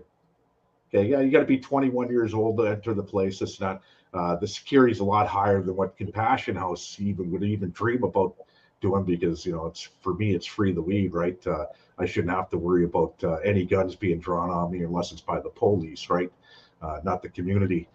But the way that they legalized in Michigan to the way we legalized in Canada is ass backwards. Like, you walk into a store in Michigan, they have it in jars. You could smell it. You could look. You can't touch it, but you can look at it. You could see. Where here it's in a container. It's in a pharmaceutical container. You can't see through the container. There's nothing you can't smell it. Okay. And if you don't like it, there's no return policy. You're stuck with it, right? So Michigan's 10 years ahead of us, and they just legalized last year. Yeah, California and Colorado kind of have the best models at this stage. But in Las Vegas, Nevada has done a pretty incredible job as well. But it's interesting to see how it'll play out. I mean, when the United States finally does the whole country, except for some Midwestern states that will probably never turn over, it's interesting, but it's going to come down to quality for dollar value, and it'll be like a commodity. It'll be like coffee or anything else you can get, Yeah. Once upon a and time, it'll be $32 a kilo. Yeah. Well, right now, I could easily pick up a pound of weed, and for myself, I'll pick up a pound of weed here and there if it's good weed, really good weed, for $300 a pound. Okay, before legalization, it was $3,200 a pound. So there's no money to be made in the grass today. It's done. It's kaput, boom, boom. Nobody's winning. Not the gray market, not the black market, and not the legal market. If you look at the stocks today on the stock exchange, if Rick would bring up the stock exchange. Same thing happened with Aurora Cannabis, Afria Cannabis, CanTrust, I think, is going down. I just heard the other day CanTrust is closing their operations. Okay, so the green machine and everybody that was out there, the politicians, the greedy politicians that wanted to get the money for the people, okay, it looks like they're losing. They're losing billions. Well, they're losing money faster than Budweiser. I always felt that those first big companies in Canada were designed to suck up 80% of all the investment money that was out there. And Aurora Cannabis, you couldn't touch an Aurora Cannabis stock. They were, what, 33, 36, $60 a share once upon a time. Now they're what, 84 cents? 84 cents. They're not even going to be on the stock exchange. Okay, they have to have a certain value in order to be on the stock exchange. I'll tell you, if the government would have consulted us any of us. I'm not even allowed to open up a store, okay? And I'm a professional, okay? I know how to. If there's one thing I do know, it's the business of marijuana. Uh, and they didn't even consult with us. They didn't want to hear from us, and we told them this was going to happen. We told them along. You were part of that group that told them too, Paul. Nobody wanted to listen, and now Oh look what we yeah, have. I got interviewed by a few of them to be involved. I think Aurora was one of them. And I would go out to a meeting at a greenhouse somewhere, and they would have all these people in there in white coats, and Yeah. I'd go, "Who's the master grower?" And some guy would raise his hand, and I go, "What are the vectors of contamination?" And he would choke on his tongue, and I would just like, "Okay, it was really nice coming to this meeting. I'll see you all later." And I'd start walking away, and they'd go, "Where are you going?" I said, "Well, unlike a lot of people, I don't like train wrecks." Hey, you know what? I was featured. I think it was a Windsor Star or CTV, some one of them, anyways. The pot plants we were growing in the backyard in Amherstburg were so big, and the reporter just came from Leamington from Afria, one of the licensed producers, and he said, "Leo, I cannot believe the size of these plants." Okay, I said, "Well, I just put uh, a damper on the government's possession law on how much you're allowed to possess. Because if you're allowed to grow 4 plants legally in your backyard, oh, here's 4 plants. Each one of these plants, they were so big, they were taller than the house. Okay, they looked like just something out of the tropics. We're weighing in at 7 pounds dry. So you got 4 plants, that's 28 pounds of weed. Now, the government never set a stipulation on how much weed you're allowed to have in your house, because if you grew 4 plants and you got 28 pounds, well, I know, and you know people, and I know people that got licenses for 500 plants for medical. Yeah. So, you know, Yeah. the days of the In police, California, the days of the police booting down Leo Lucer's door, okay, with the search warrant, with guns drawn to my head, and I can't count how many times, Paul, that's happened. Okay, to my wife, who's 100% legal, who has nothing to do with marijuana, minus maybe having a toke here and there, right? Guns to my wife's head, guns to my kids, okay? My dogs, threatening to shoot my dogs, okay, over pot. That's 100% legal today. Those days are long gone, folks, okay? And that's the only thing I can say nice about the turd, and that's Justin Trudeau, is that he legalized it. The weight's off me, okay? The weight's off everybody else. You're not going to see the police boot your doors down for marijuana, okay? I guarantee you on that one. Because it's the other day I was walking in downtown, and I hear somebody running up behind me, and I turn around, and it's a cop coming at me, and I'm smoking a blunt, and he's like, he's looking at me, and he gets up in a couple of feet of me and goes, "Oh, you're not the guy we're looking for." And I'm like fucking on this joint, and I wasn't even thinking about it. I was thinking I'm in Jamaica, right, where you can well, it was smoke funny. My first business was the Vapulated Vape Lounge, and it was 250 feet from the Windsor Police Department, next to the casino. I had every rock band. I had the Killers. I had Willie Nelson. I had, you name it, Dancing with the Stars. Any show that came to that casino, okay, they were all diverted to Vapulated Vape Lounge because it was legal to smoke in my place, right? And one day the police come walking through the back door, like 6 of them. And there's only like 10 of us in there. I says, "What the fuck do you want?" "Oh, we're looking for somebody in a Philadelphia jersey, the Philadelphia Eagles jersey." I said, "Do you see a Philadelphia Eagles jersey in here?" He goes, "No." I said, "Then get the fuck out of my business." Right? I would never, ever talk like that to the police when it was illegal, because they would have been coming in, cracking people's heads, and, teeth get kicked out of your face. Right? It was brutal. The war on marijuana was brutal. And then what we look at today in Vancouver, with legalization of 2.5 grams of fentanyl, crystal meth, crack cocaine, heroin, you name it. Well, it don't seem to be working so much, Rick, because ODs, what I just heard today, the overdoses are up double from they were last month and the month before in Vancouver alone, right? So I used to be a proponent on legalizing it all. Maybe you'll just wipe everything out. No, they're going to kill a lot of people with this legalization shit. A lot of people. And maybe that's what they want to do. I think so. I think it's eliminating a whole weak class they don't want to support. Is their theory, right? Sorry, can you repeat that? You were breaking up there. I think they want to eliminate a whole class of people that are too expensive for the system. Right? They're not going to be productive in the view of the people that allow this stuff to happen. Like fentanyl is made by big pharmaceutical companies in China, you know. And you know, when I got deported to Vancouver, and I get there, and I'm at Hastings in Maine, right there in front of the Carnegie Building. I know exactly the And spot. there's this First Nations guy laying on the sidewalk, and this girl has a syringe in his neck. And I'm like having a PTSD, nervous breakdown, full-blown anxiety attack right there. I'm like, oh my God, the police are going to show up and they're going to kill everybody right here on the corner. Right? The police station's right across the street from there. The downtown precinct of Vancouver is right across the street from where you're talking about. And if you would have turn around, yeah, and here come two Vancouver cops on beat, and they come up and they have their hands in their pockets, you know, and I'm like, they're like, hey, you know, that's probably not a good place to be sticking that needle, eh? And I'm like, where the fuck am I? on the mood. On the mood.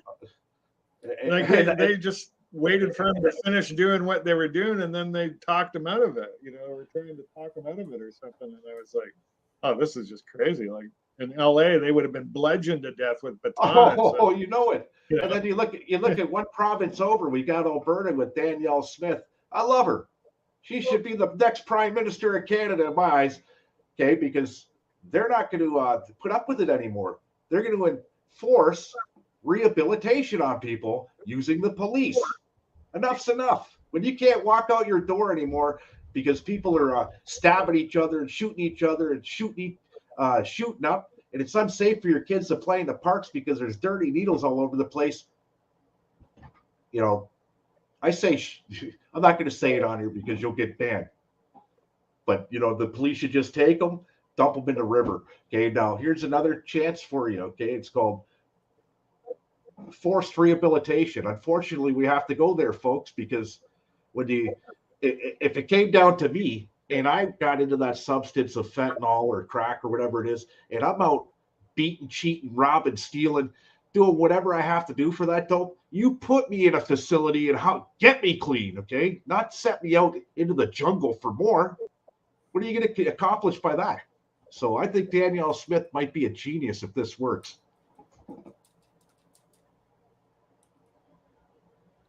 Any response there, Paul? Well, I mean, it's, you know, I lived in Kingston, Ontario last year, and the drug problem there is kind of mind-boggling for the level of rent you have to pay to live there. Say that again? No, I was just looking for you to lose me for a respond, which you second? are. We're just got a little bit of a delay.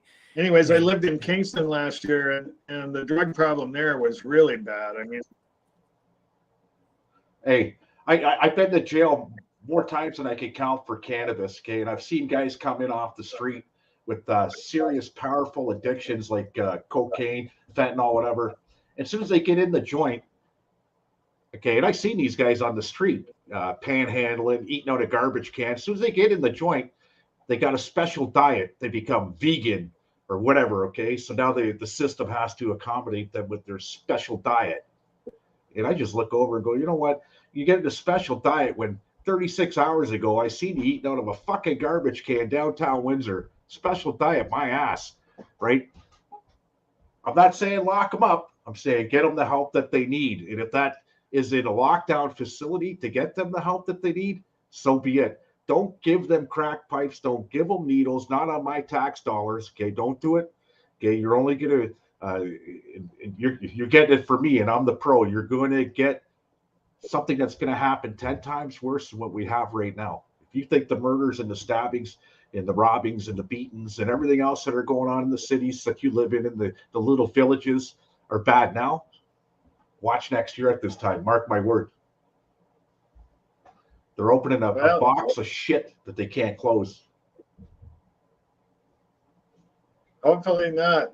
Hopefully they figure out a way to turn it around for people like that. But it doesn't look good. I mean, when you go to towns like Kingston and you see the number of people living in these homeless camps that are on drugs, and they're actually safe zones, some of them. Like the drug dealers can come in there and sell them fentanyl and the police won't even stop them. It's open air market. I've never even, come on.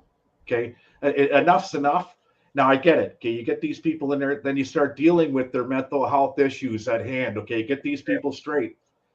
How do you know that somebody's suffering from paranoid schizophrenia or from fentanyl or from crack or from booze or from whatever it is? We really don't have any facilities that really take care of people. Like I said before, only 2% of the recovering addicts do survive, okay, and they find recovery. That leaves 98% of recovering addicts, okay, festering either in a prison, either in for death, okay, or they just wander the earth till they die, right? I got a personal friend of mine who calls me Uncle Leo. His brother just OD'd in Windsor 4 days ago. 30-year-old kid dead. Okay, enough's enough.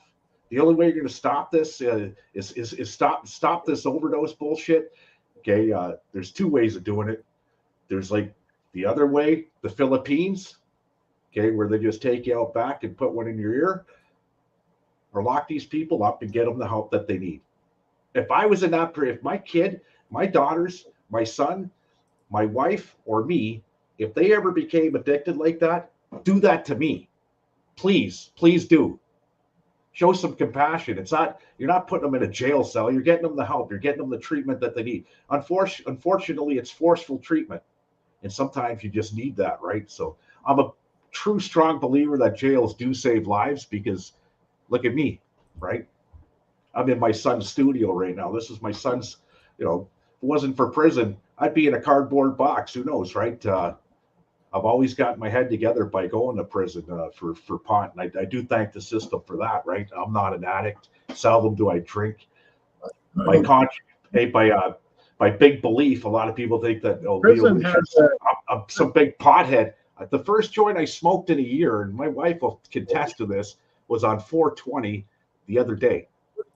The first joint in a year that I smoked. I don't need it, right? I needed it 5 years ago to cope. I needed alcohol 20 years ago. I was a raging alcoholic until I found marijuana. Marijuana changed my life. I stopped drinking. I stopped drinking, no word of a lie, for probably 20 years. My kids came. I was productive, always worked. I was focused on family. Where booze, guess what? I went out drinking, strip clubs, womenizing, the whole 9 yards. I'd come home 4 o'clock in the morning, sleep till 8 o'clock at night, sometimes just sleep till the next day till I got to go to work, right? Right out of the social picture of Homestead, okay? Marijuana changed that. But now today, medically speaking, I don't need it. Like I said, first joint I had was in a year the other day. So it does work. Yeah, well, we'll see and how this psychedelic thing pans out. I mean, that no doubt will save a lot I believe of in people. it. I believe. The forced rehabilitation thing will never work. It's you have to make a decision. It's a choice thing, when I was addicted, I had to make the choice that I wasn't going to be addicted, right? And a lot of people seem to lose the motivation or the skill to be able to make those kind of decisions, whether it's a food addiction or a drug addiction. Anything, Hopelessness. People will get addicted to anything, sugar, pornography. Yeah, it's in a culture that is hammering its people. Like Canada is like not an easy place to live. It's expensive, and taxes are expensive, and gas is expensive. Everything's expensive. When drug dealers and bank robbers are complaining about the high price in Canada, we got a problem. Yeah, no kidding. So, Paul, why did you decide to move back to Canada? You were living out there in California, you're hanging out with all these Well, celebrities. I'm a Canadian, and I never became an American. I never became a dually. So um, they when they deported me, they said don't come back. Although now it's enough years passed, and I haven't had any legal issues in Canada and things like that. Probably can get a travel waiver to go back. I'm hoping, so I can visit all my aging family and things like that. I'm married to an American now. Yeah, and it's a different world. I mean, cannabis is legal in all the states I lived in, and mushrooms rapidly getting there. So yeah, you know what, it's you guys have made miles on the mushroom page. Now, the tell everybody the difference between, well, you know mushrooms more than I do, the psilocybin and the cubensa. They're both medicinal. They're all psilocybin. Cubensis is a one of the genuses of it. And there's cubensis, there's panalescence, there's cyanescence, there's azurescence. There's a whole bunch of different. Cubensis is the most popular strains, come from that genus because there's more of them. Things like the Amazonian strains, the penis envy, and all that stuff are from the Amazon. Cyanescence is completely different. It only fruits on wood, and it's specific to fir. So any place where they use fir bark as a mulch, you water it, and the mushroom just will eventually show up. How close are you to Toronto? Is endemic everywhere. How close are you to Toronto, Paul? I think I'm an hour and a half. Have you been to that mushroom store? Have you been down to that mushroom store down in the square, Dundas Square, called Shrooms? No, I haven't. They're selling mushrooms there. They're selling magic mushrooms.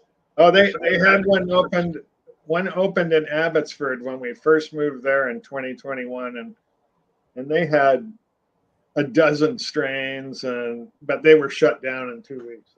Yeah, that's what somebody said. Leo, you should open up. So somebody's trying to drag me on it, saying, Leo, we should open up a mushroom store. I said, yeah, it would be like opening up a crack shack in Windsor. You're going to be open for about 10 seconds. Okay, they're not ready for it, even though we have we have the evidence that mushrooms do work. Yeah, it's another one of those things, when people figure out how to commercially grow them, you can grow so many of them so fast that the price and value of it plummets to. I mean, I remember the first pounds that went out to universities for study, they sold them for $32,000 a piece. Wow. Now it's about the price of weed. So it takes you 7 days to grow $32,000 worth of mushrooms. Yeah, no light, no hydro to do it. They grow in the dark. It's interesting. I mean, these things are.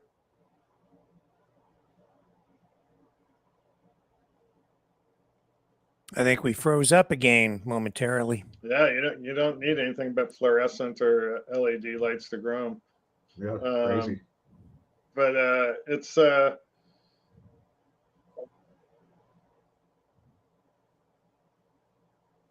Are we back yet?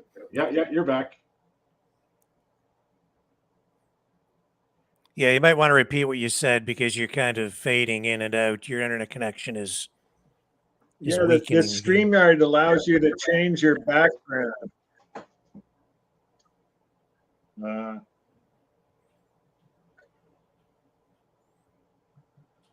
Let's see. Nice shirt, eh, Rick? Yes. Am I back? You're back. Go ahead. Back. Yeah. Obviously, I think best if you don't have an artificial background. It chews up computing power, bandwidth. Yeah.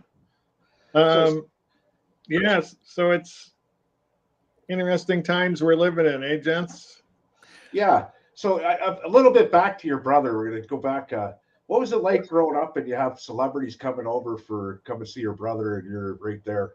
What was that like? Like the cast of Saturday Night Live?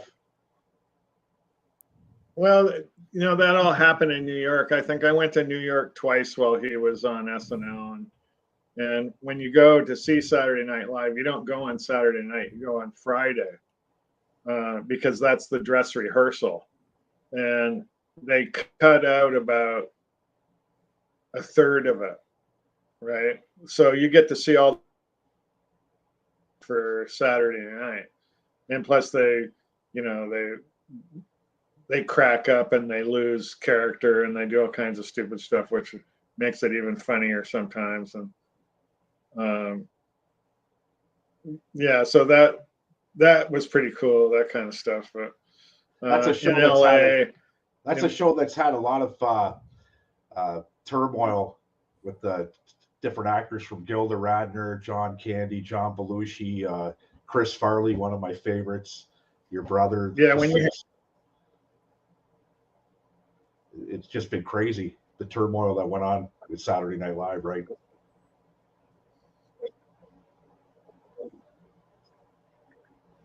Yeah, you're breaking up a bit. Yeah, for sure. Yeah, I mean they were famous for pushing the edge of the envelope in lots of ways in terms of behaviors. Mm-hmm. And so much of it during that time period where cocaine was so big in show business. I mean, it was everywhere. It was endemic. Yeah. It was, people took it for granted that it was going to be there, Well, now cocaine, and any viewers out there that do struggle with addictions whatsoever, just be careful. Any drugs that you do, okay, that's why I grow my own weed, smoke my own weed, okay, because there's cross-contamination with everything now, okay, and it's cross-contaminated with fentanyl and carfentanil. Okay, the cocaine supply is not the cocaine supply it was 10 years ago, not even close. They're putting fentanyl on everything. Okay, Red Hot, Frank's Red Hot. They're putting it on everything. So be careful. Yeah, fentanyl is one of those things that is put there intentionally to kill people, not for any other reason. They make money off it, but I think the ultimate goal is that if you're mixing it with coke, it's going to kill you faster than shit.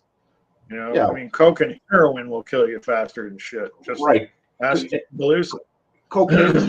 Cocaine's an elevated drug, and the fentanyl and heroin are the other way. They're a downer, right? So, I don't get it.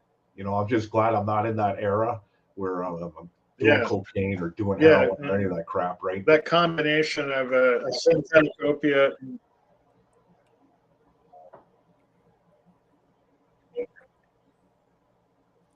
Paul, can we maybe get you to just sign off and sign back in, and then maybe we can establish a better connection as we just get into the tail end of this interview. Okay, what would you like me to do? Yeah, just log off, and then click the link and log back in. And just come back. And I'll get Leo to entertain us. Oh, what would you like?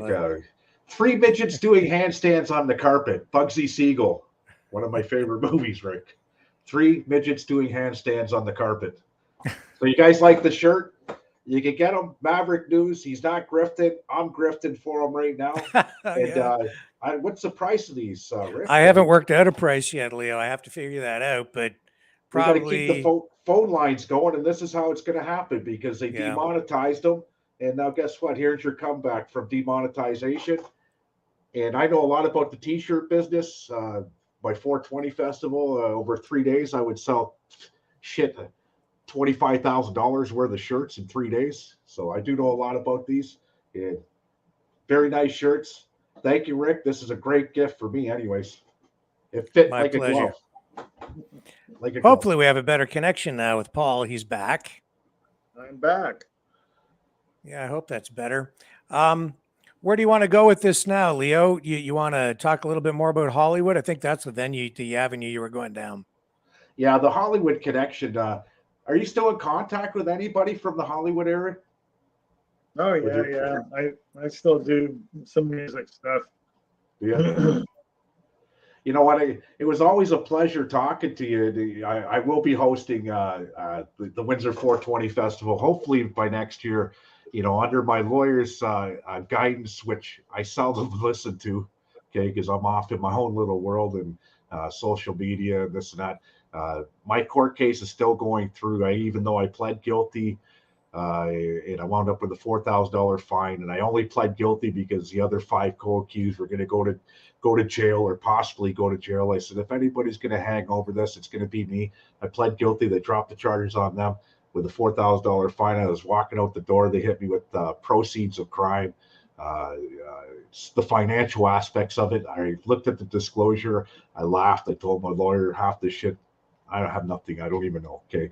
Half of it already pled guilty to in the last set of charges. So there's no double jeopardy. So I don't know where it's going. Hopefully it's done so we can get back to the 420 festival, because next year I want to do another 3-dayer. Right. And I thought the way that I did it was 100% professional by blocking it off in a cage, 19 and up to get through the gate. You brought a canned good for donations for the food banks. Okay.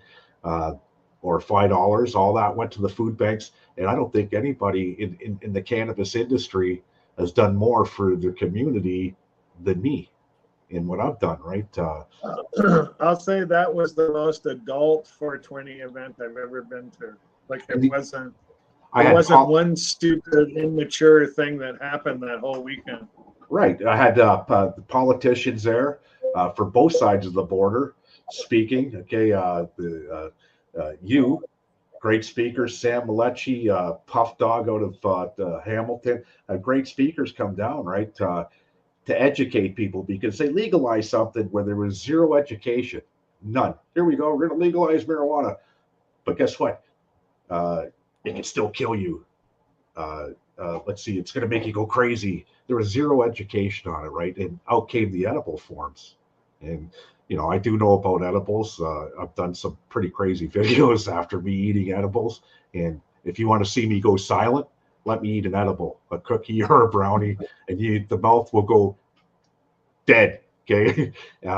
So there was zero education, okay, on what happens if you eat too many milligrams of this, right?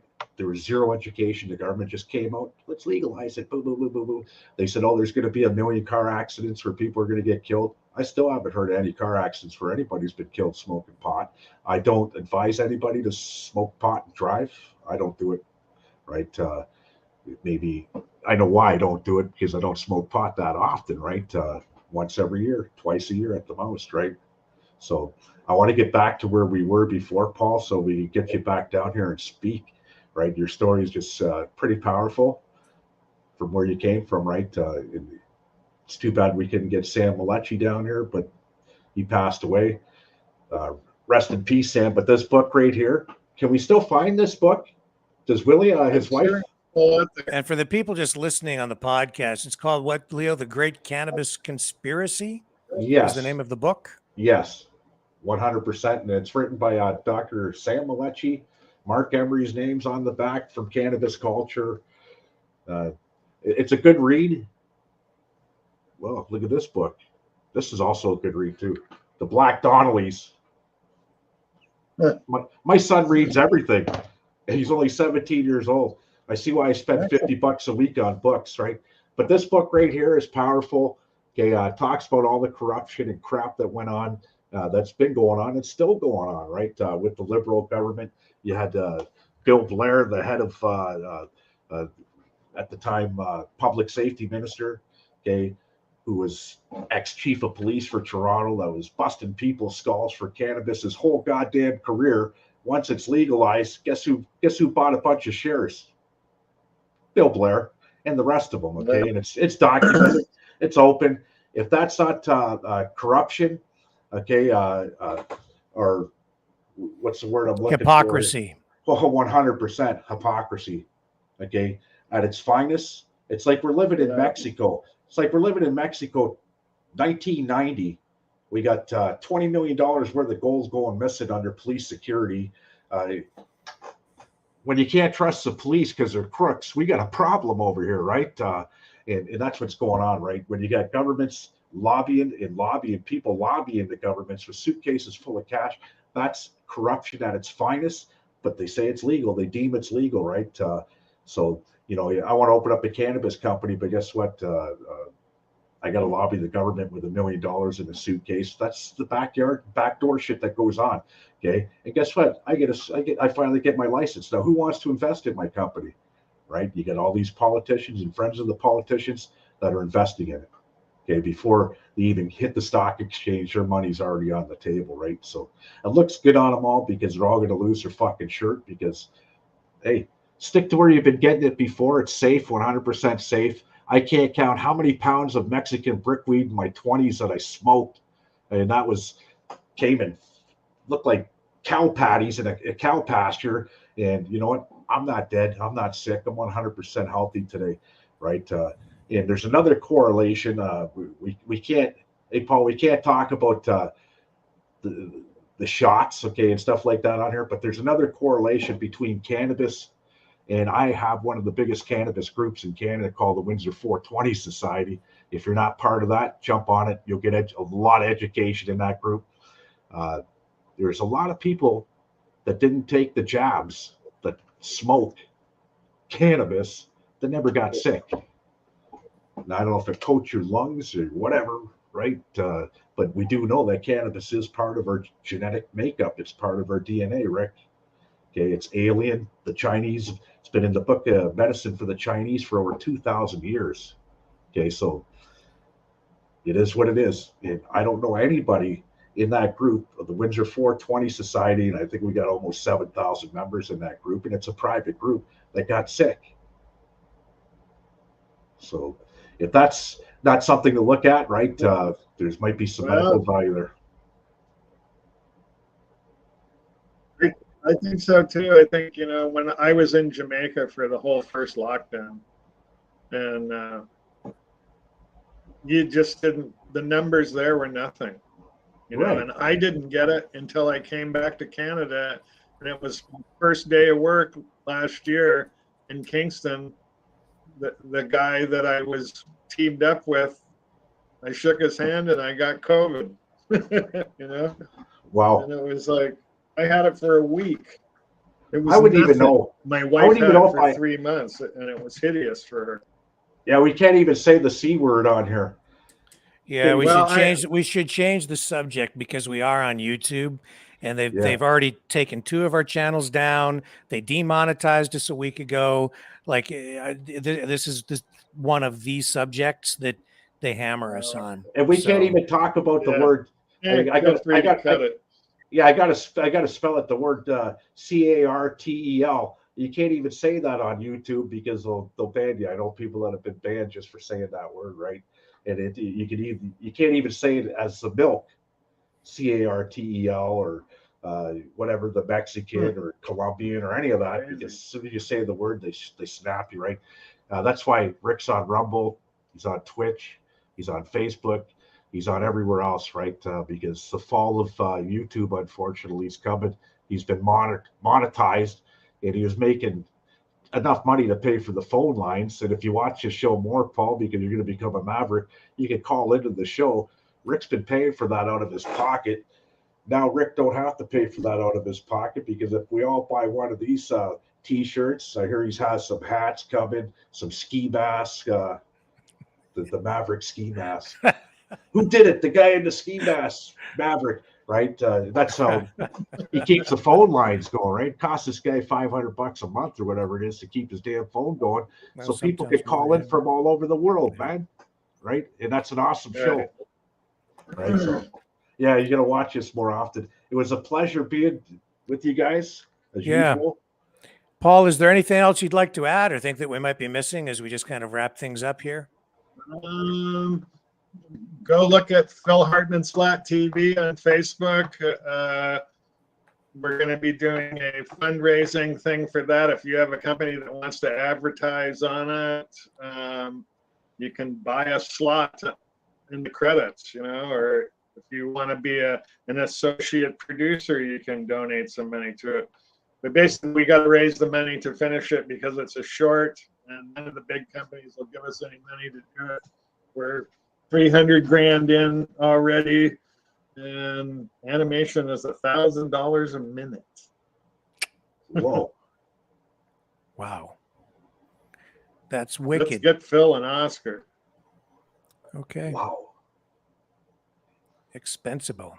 Hey, Wow. if you need to make that kind of money, Paul, just put lipstick on and a wig, and Budweiser All will right, pick you you up. guys. Budweiser will pick you up. Was a pleasure hanging out. Yes, thank you very much, Paul. Everybody, Paul Hartmann, an absolute pleasure this evening and an education as well. Thank you. Thanks, Paul. Thank you. All right. Have a good night, you guys. Okay, take care. Wow. Yeah, quite an interview. Thank you for connecting us with Paul. Yeah, it's funny how small the world is, with social media. The people you'll meet, the people that will actually contact you back. It's like it kind of reminds me of that guy who said in one of your shows last week about Elon Musk is trying to contact him. You never know, Rick. You really don't know. Well, Right? We're in this metaverse, right? Donald Trump's trying to contact him. You never know. The people that you meet. And I've had some pretty colorful people call me back or text me, message me back. And I got to think, is it really them? Well, until I FaceTime them, right? Then once you're FaceTime, and then you know who you're talking to on the other end, right? yeah, yeah. So what about this Never- strike? Let's get to this strike, the worker strike. Oh boy. You know what, Leo, I haven't even really been paying much attention to other news. I was so focused just on having Paul on tonight, but I do see that PSAC is, the strike's still on, right? So what do I know I don't know anything. here right now? Well, just the headlines are that Treasury Board President Mona Fortier, the head of the Public Service Alliance of Canada, are pointing blame at each other for the slow pace of contract talks. Negotiations resumed. Wow. We still have 155,000 public service workers on picket lines. So they did have a media conference earlier this afternoon outside a hotel in downtown Ottawa. And we had PSAC National President Chris Alward there, and he accused the federal government of failing to respond to a new offer that was tabled last Thursday. 2.5 hours later, Fortier issued a statement saying PSAC did not respond to a request to meet on Friday and canceled a planned meeting Saturday. So it's a he said, back and forth public relations battle right now. And I don't think that the PSAC folks have that much public support, honestly. They don't. I seen an interview with a guy who said,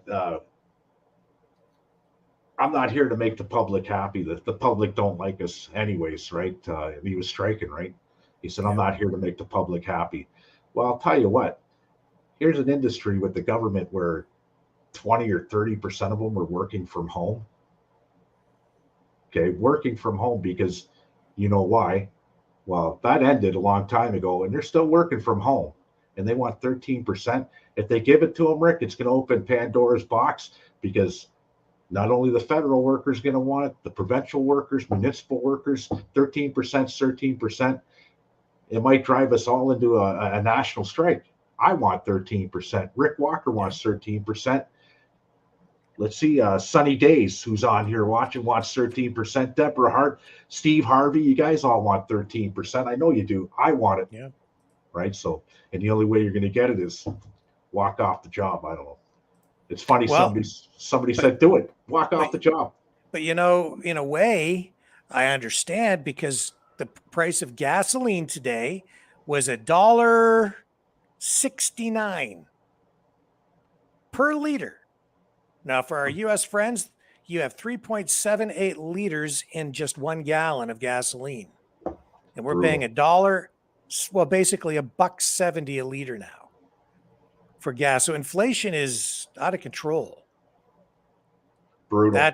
That is taxes. That is also, combined with the declining value of the dollar and just the increasing cost of oil because of the war in Ukraine and supply issues with oil and the war on oil, honestly, that the government has engaged in. So, I mean, that's just one example. And fuel costs, that translates into higher costs for everything. And diesel is more expensive than gasoline.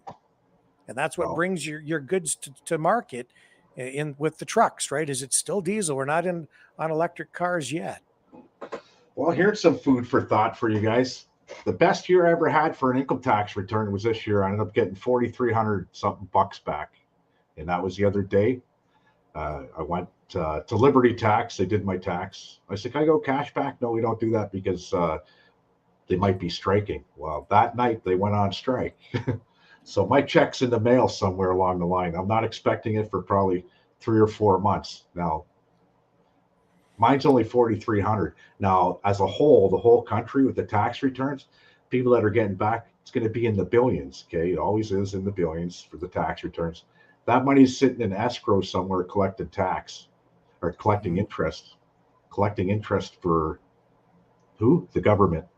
So the longer the strike goes, your money, your carbon tax returns, your GST, I don't even know if there is HST anymore, but any of that to do with the federal government is sitting collecting interest. We're not going to get a cent of interest on that money, folks. Who's getting the interest? The federal government. So imagine the daily interest on $1 billion. Just on $1 billion. Now let's say 5 billion. What's the daily interest on that? Well, you touched on another economic issue, really, is people working from home. And it's not so much about government workers working from home, but there's a lot of pressure on commercial real estate because some companies still do have a lot of people working from home that never went back to the office. And that combined with retail space, high vacancy rates because more people are shopping online. You have fewer and fewer smaller businesses that have been decimated because of the pandemic, and big companies like Amazon expanding during the pandemic. We had the biggest transfer of wealth in human history, really, from the middle class to the elite class and big companies like Amazon. So now there's a potential commercial real estate bust coming as a result of that. That's something that we all need to be watching very closely. I never got once offered that remote stay at home because with the software we have today, I can make all the programs I want using the software from home. I know people that do that. They work for tool shops. They sit at home. They make cutter pass programs using PowerMill, Lemoyne's, whatever software they're using, right? They ship it. They don't. I can just imagine sitting at home in my boxers all day, drinking coffee, doing this. It's not me. I got to get dirty, folks. Even my brother-in-law lives out in Bothwell. Great guy. Big car enthusiast. He's got Bob Probert's Chevelle in his garage. I'm going to take Rick there in the summer when I come out to the car show. You got to see Bob's car. Okay. He works from home from CN Rail. Okay. And his job is to make sure the lights are switching on the computer, right? From Sarnia to Toronto or wherever in the hell this route is, right? And he just sits there and he makes 150 grand a year sitting at home. And he's got 30 years. Is he retiring? He said, "Why would I retire? I'm sitting at home now," right? They're paying him, right? So lucky, good for him. But as for these government workers, before a year ago, I was telling Donnie Jelinas today on the phone. I said a year ago, you had to wait 3 days in a line to get a passport. Now you can't even get one today, right? Yeah. Well, I will say that they want 13.5% as a wage increase, and yet the services that Canadians are getting, it sucks. You've got lineups at airports. You can't get passports. Service is what do they do? What you get. And is my life am I any worse off today than I was 2 days ago when they went on strike? No. Do I notice that they're striking? No. Does it impact my life at all other than you're waiting for your tax refund? No. What do these people even do? They're just a bunch of bureaucrats that sit around, push a bunch of paper, regulate the crap out of people, show up and make people's lives miserable by saying, you're not following this rule and you're not following that rule. And they inspect people. And that's pretty much the size of it, I think, for a lot of these government employees. And I don't mean to insult any of them. I guess there are probably some government services that are worthwhile, but my goodness. Like I don't miss them. And when I talk to people on the street, a lot of people don't even realize they are on strike because nobody's missing Striking. them. Nobody's missing them. And yeah, they're too lazy to even go on picket lines. Well, they're striking remotely. Yes, that's exactly right. Right. And if you got the calculator, crunch the numbers down. What do we have? 39 million people in Canada. Yeah. Now, this is just this union of government workers, 150,000. What about provincial? How many government? There's probably 3 government workers for every 15 Canadians out there. Yeah. But then when you make the 1-800 call to get a hold of one of these clowns, guess what? It could be days before they get back to you, right? You know, I would imagine it's similar in other municipalities, but in this town where I live now, yep. The largest employer is the municipal government. The largest employer. Wow. and I sat down and I ran some numbers one day, and I came to the conclusion that probably half of all the people in the city, in one way or another, are reliant on government for their wage. That's where our economy has gone. It's big government all the way through. That's why partly the Liberals keep getting elected, because you are either, if you know, a huge public service, so a huge number of people getting their paychecks directly from government at some level, and you have transfer payments from the feds to the province, from the province to the municipalities, and sometimes from the feds right to the municipal governments. So all these people sucking up government cash. And if it's not that, you have people out there on some sort of government assistance. And then you've got this shrinking private sector. And of that, you have big corporations that are classified as private sector. But in reality, a lot of these corporations are just arm's length entities of government. They're symbiotic. They work in hand. It's a public partner private ship. They're a private public partnership, rather, where they're getting grants and subsidies and tax breaks, and then the government pays lip service to making the corporations pay their fair share when they're just giving the money to them in one hand and taking it back from the other. But it's really just a shell game. Case in point, just this past week, $13 billion promised to Volkswagen over the next decade by government in Canada to get them to build a lithium battery plant for the automotive industry in St. Thomas, Ontario, which ultimately is supposed to end up being one of the largest in the world. But to get it, taxpayers, that's you and I, Leo, and anybody else that actually pays taxes, we're the ones paying for it. We're the ones buying it at $13 billion. It's insane. And it's so much money now that even the automotive media, the automotive press, and even the mainstream media, but especially the automotive press, I think for the first time ever this week, I saw stories done where automotive journalists were saying, this is actually insane. It makes no sense. Trudeau's saying that out of that $13 billion investment, it will over time yield a $200 million windfall back for the economy. But honestly, I seriously freaking doubt it. I honestly do. Because anytime the government gets that involved with anything, you know what it does? It guarantees inefficiency. It says to these companies, you don't even really need to be efficient. You don't need to be the best. You don't need to run a really tight ship because the government's going to cough up the cash, and it's a slippery slope because now you have all these governments competing with each other to see who can give these big corporations more money to get them to come to town or even to stay in the communities where they're employing people.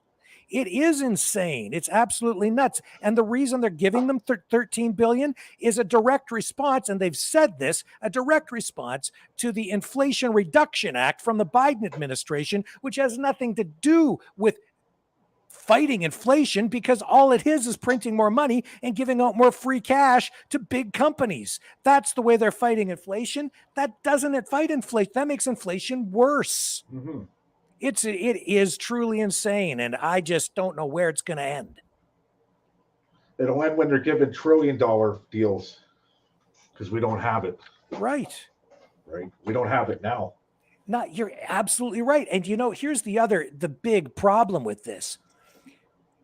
As we transition into this electric car era, you have this big plant, and the government's dumping $13 billion into that. All the raw materials that come to make those batteries, none of it's coming from Canada. It's all coming from like China, right? And then while we're doing that, we're trying to get off oil, which is killing the oil industry in Canada, which is a cash cow.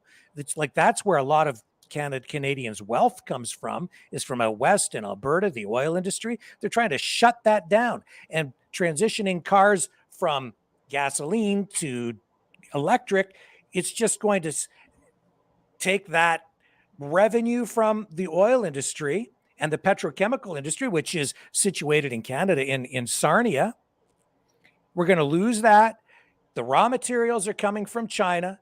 We're going to add some value, but here's what's going to happen in the long run, in my estimation. I don't care how much money they sink into that plant. It's going to go bust, and we are all going to pay the price because countries like China are still going to eat our lunch. They're going to kick butt.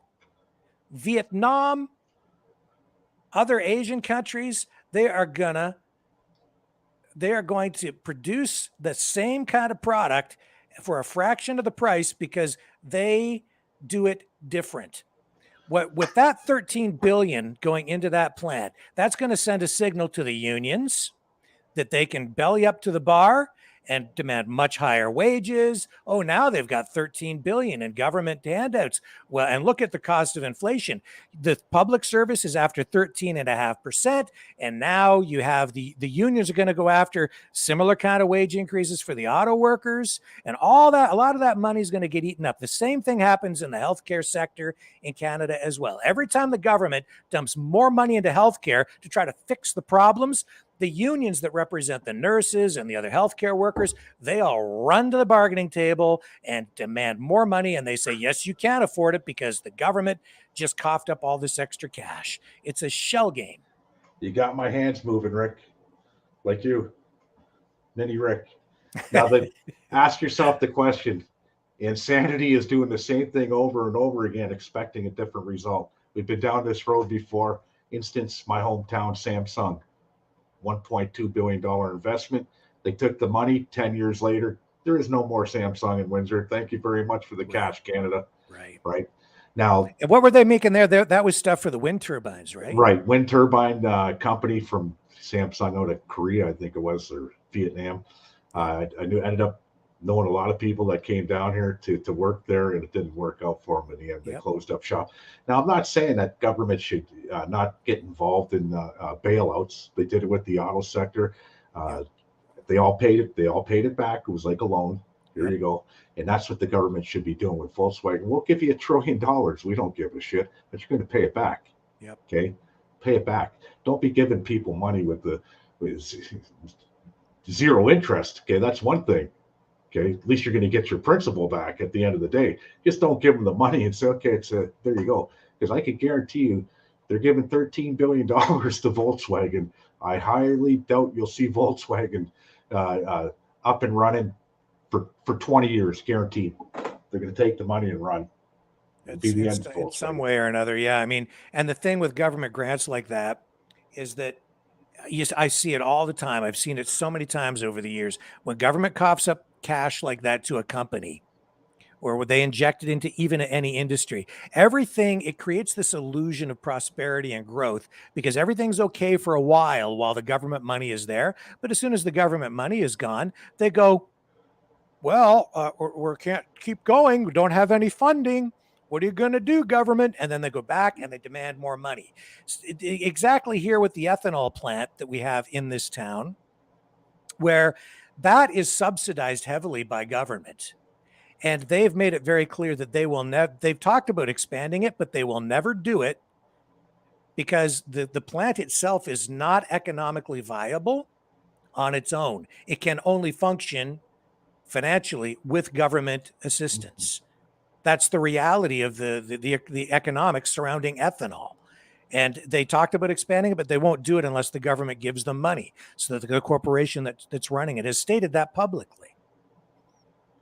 They But want they to keep talk. on doing it. They want to talk about going green and everything else. Okay, now we should have talked about this with Paul earlier. I don't see any hemp producing companies in Canada. Now we do have hempcrete, which is like concrete, right? It's a little more expensive, right? For starters, if you know anything about plants, they breathe in carbon dioxide gas, okay, and CO2, okay, is what we call CO2 emissions. Breathe it in, and they produce what? Oxygen, clean, pure oxygen. And now the hemp plant is probably not probably, the science is there. It's one of the biggest producers of oxygen, sucking in CO2. Now, Trudeau said he was supposed to have 2 billion trees or something like that planted by a certain date. Yeah. Well, give me the money and I'll go out with a handful of hemp seeds, billions of hemp seeds, and I'll grow your 2 billion plants, okay? And the nice thing about hemp is it's seeds. And where you're at, Rick, actually, I think his name was Watson. He had a big hemp field out there, out by your house, out by your area. His name will come to me. Political. Yeah. Okay, I think he was a mayor or alderman or something. But I went to his hemp field and I was looking at it going, first I'm driving down to 401 and I went, what the fuck is this? All I can smell is dope, right? I look over and went, you gotta be, we're talking, it looked like something you'd see in Narcos, Mexico. What's his name?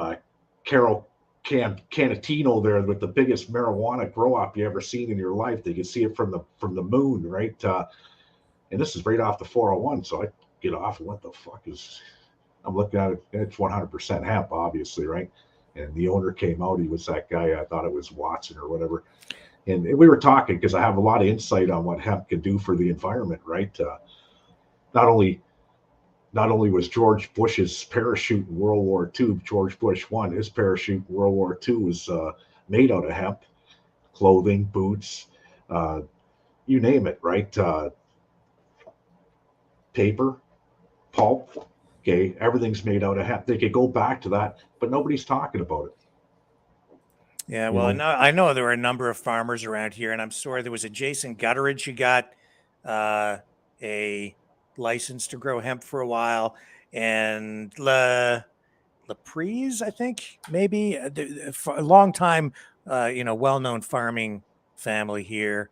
Anyway, they were trying it for a while. Some of them had trouble with it though because it was so difficult to harvest. The machinery would get tangled up in the combines that they used, right? Well, they'd have to take a lesson from Asia. Asia's been using hemp for a long time, okay? And they still make clothing, and I used to import some clothing from Asia, boots, jackets, pants. It's durable. They'd have to get some insight on how they were doing it in Asia. Now, the one in Chatham, I was speaking to the owner of that one, and he told me that they have to harvest it and take it to somewhere in Quebec in order to process it, right? But not only is it what we say for clothing, it's also a food, 100%. The hemp seeds, you could feed that to your chickens. You can make hemp seed oil. You could eat it, right? It's harmless. You're not going to get high off it. The amino acids that are in it are nutritious for your body, right? There's so many things you could do with hemp, but the government don't want to talk about that. They want to talk about lithium and other dirty things, okay, that they're going to do. Yeah. They can solve it. Hemp oil. Don't tell me you can't get a vehicle to run on hemp oil. There's your oil right there. It's 100% biodegradable. It could go in the landfill. We miss the what we say we missed the punch on it all for the last 30 years, and you don't hear anything really about hemp anymore. Sad, very sad. Using it for building supplies, it's sickening, man. Well, and speaking of farming and electric vehicles, there are some farmers and farming organizations here in Canada and in Ontario that are worried, that they're concerned about this ongoing practice of paving over prime farmland to create factories, right? So Yep. it might not seem like a big deal, but in Canada, I think it's only about 5% of all the land. Like in Ontario, I think it's only 5% of the actual land that is arable, that actually is capable of producing good crops to feed not only Right. And that's right here in this area.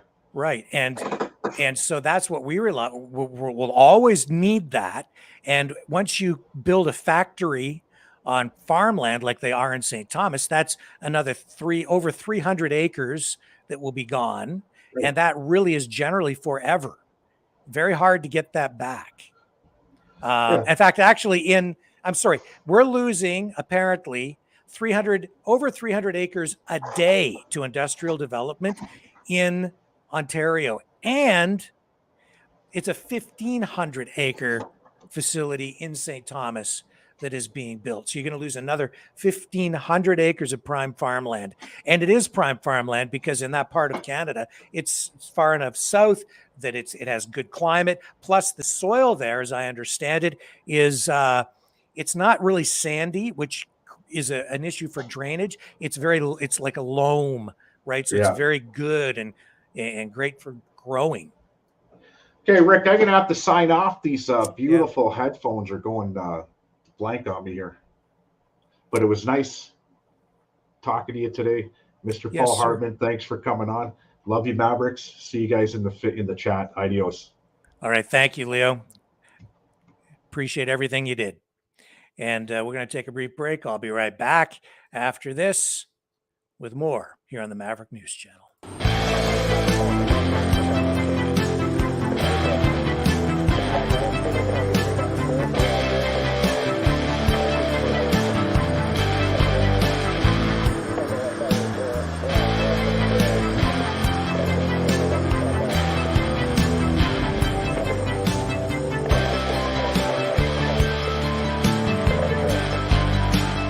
Maverick News. Fighting for freedom.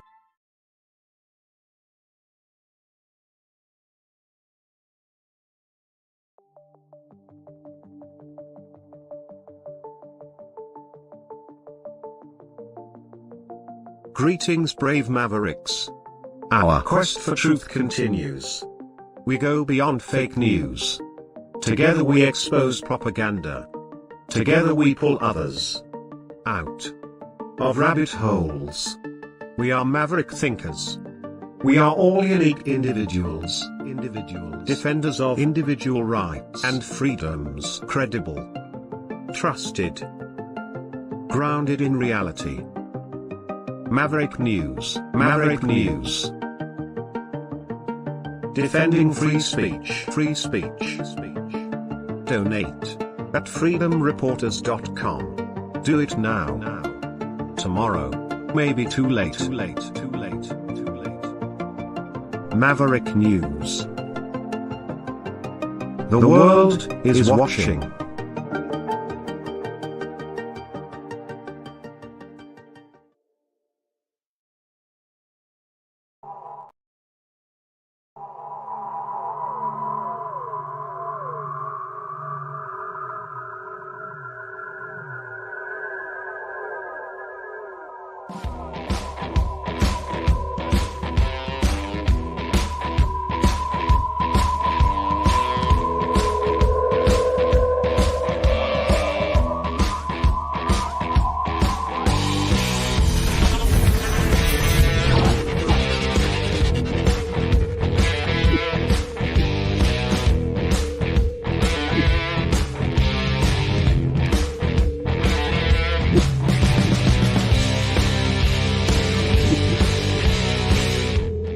Maverick News. The world is watching.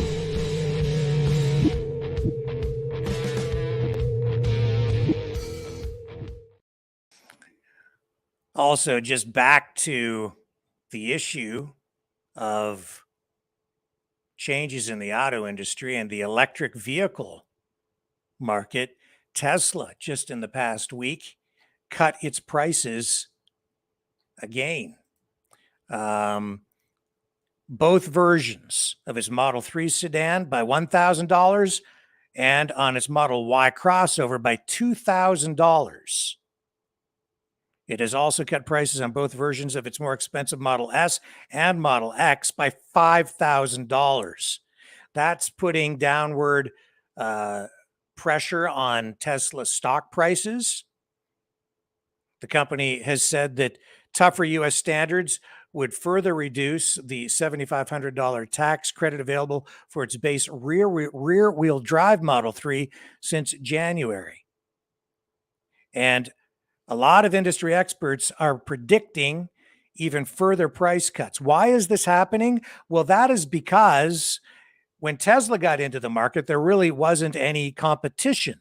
But now what you have is all these other large car companies like General Motors, and another industry leader out there right now is Hyundai, Kia, even companies like that are taking a bigger and bigger share of the electric car market. And Tesla doesn't have as much of the market to itself anymore. It's getting divided up, and that's creating competition, and that is putting downward pressure on their pricing. That's why, and that's another reason why, as I've said just earlier, I don't think the prediction from Prime Minister Justin Trudeau that the $13 billion investment the government is making in that Volkswagen battery plant will actually yield the $200 million windfall in return on that $13 billion investment over the time period that the Prime Minister has specified. Because prices in the electric car market are going to come down, profit margins are going to diminish, and you're going to get more and more foreign competition. You're seeing it in the automotive industry already. At the Shanghai Auto Show, within the past week, we've seen a record number of electric vehicles unveiled. I think 19 new electric vehicles were introduced to the market, unveiled, showcased just at the Shanghai Auto Show, and you're seeing even countries like Vietnam now producing electric cars. All of that is going to put increasing pressure on what we are doing here in North America with the electric vehicle industry.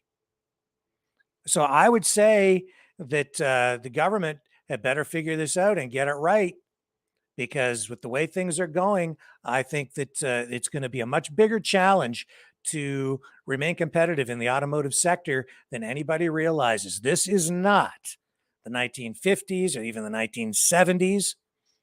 The automotive industry has been struggling in many ways, even since the 70s, with the introduction of more foreign competition from companies like Volkswagen and the Japanese.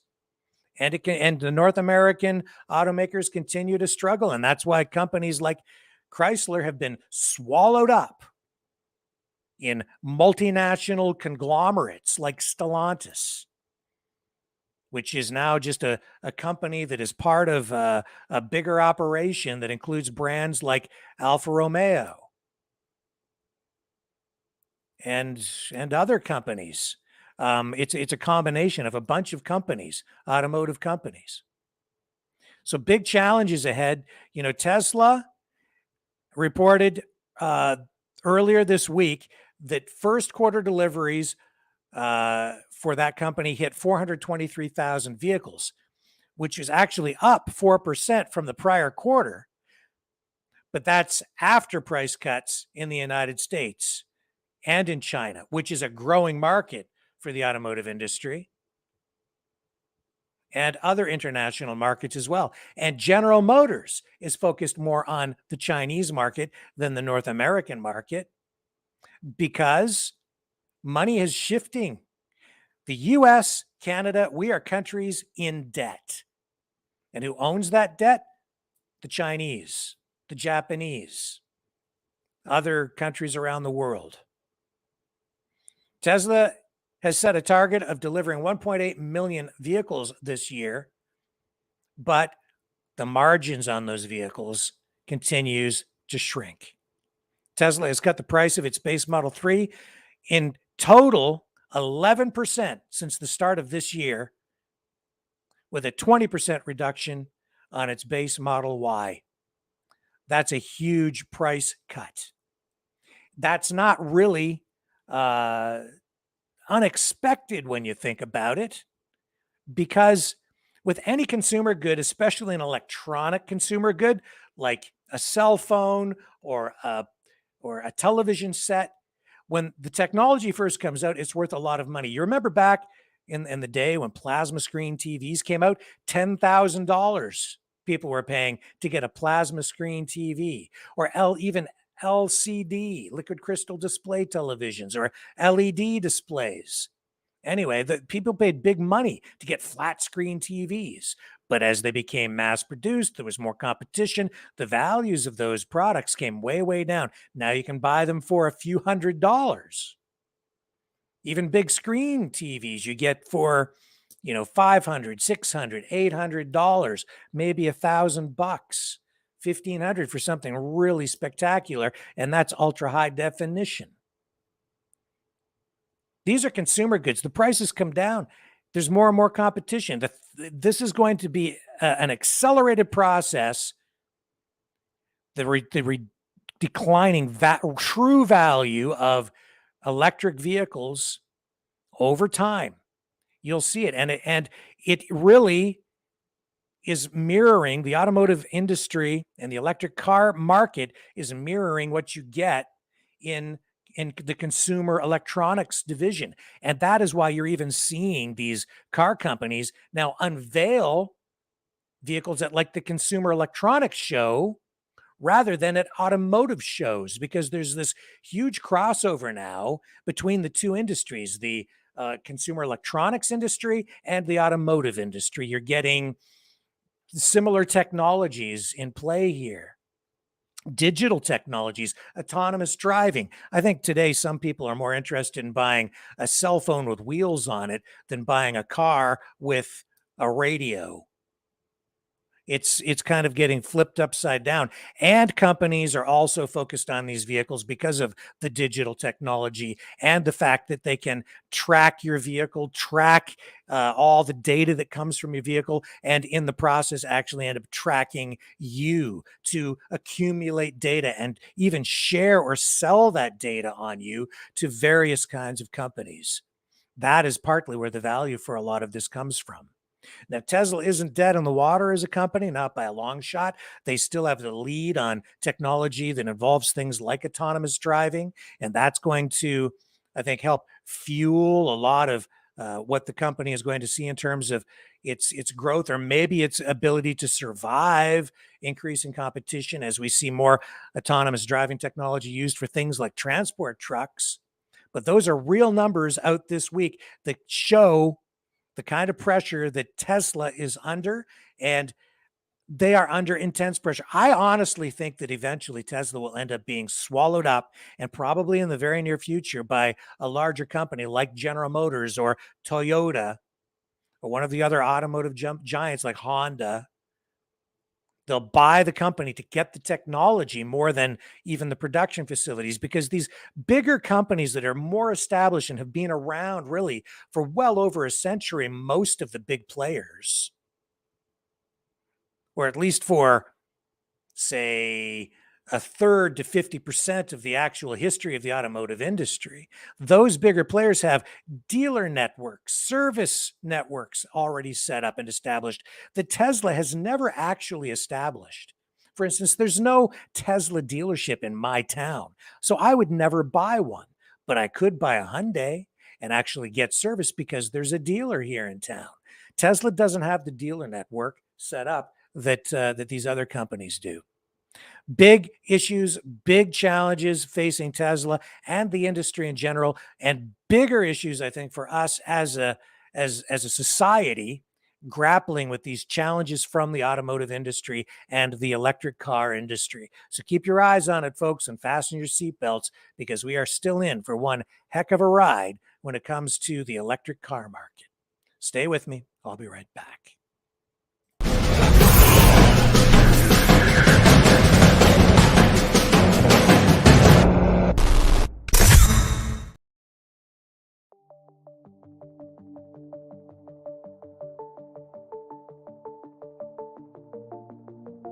Greetings, brave Mavericks. Our quest for truth continues. We go beyond fake news. Together we expose propaganda. Together we pull others out of rabbit holes. We are maverick thinkers.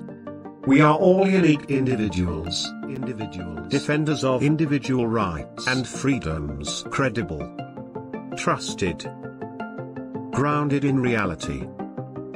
Maverick News, Maverick News. Defending free speech, free speech. Donate at freedomreporters.com. Do it now. Tomorrow may be too late. Maverick News. The world is watching.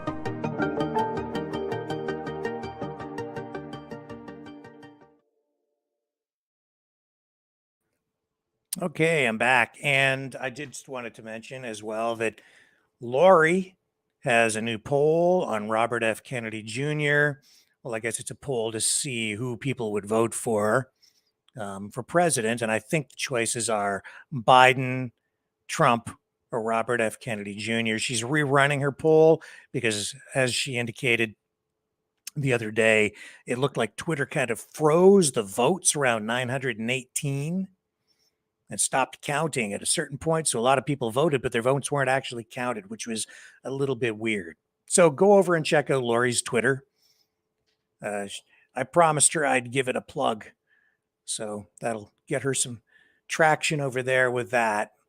And let me just see here. Somebody's mentioning something about VW. Ricky, why didn't the government just buy stocks in VW for the people if they thought it was going to be that profitable?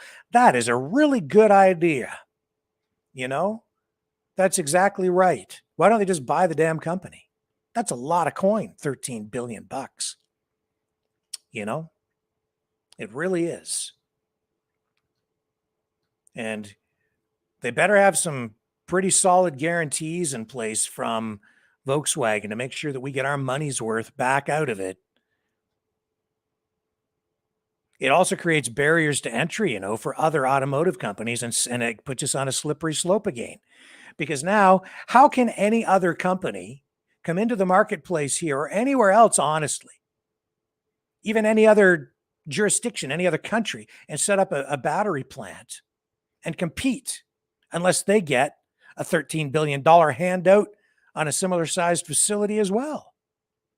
I mean, these companies have to compete with each other.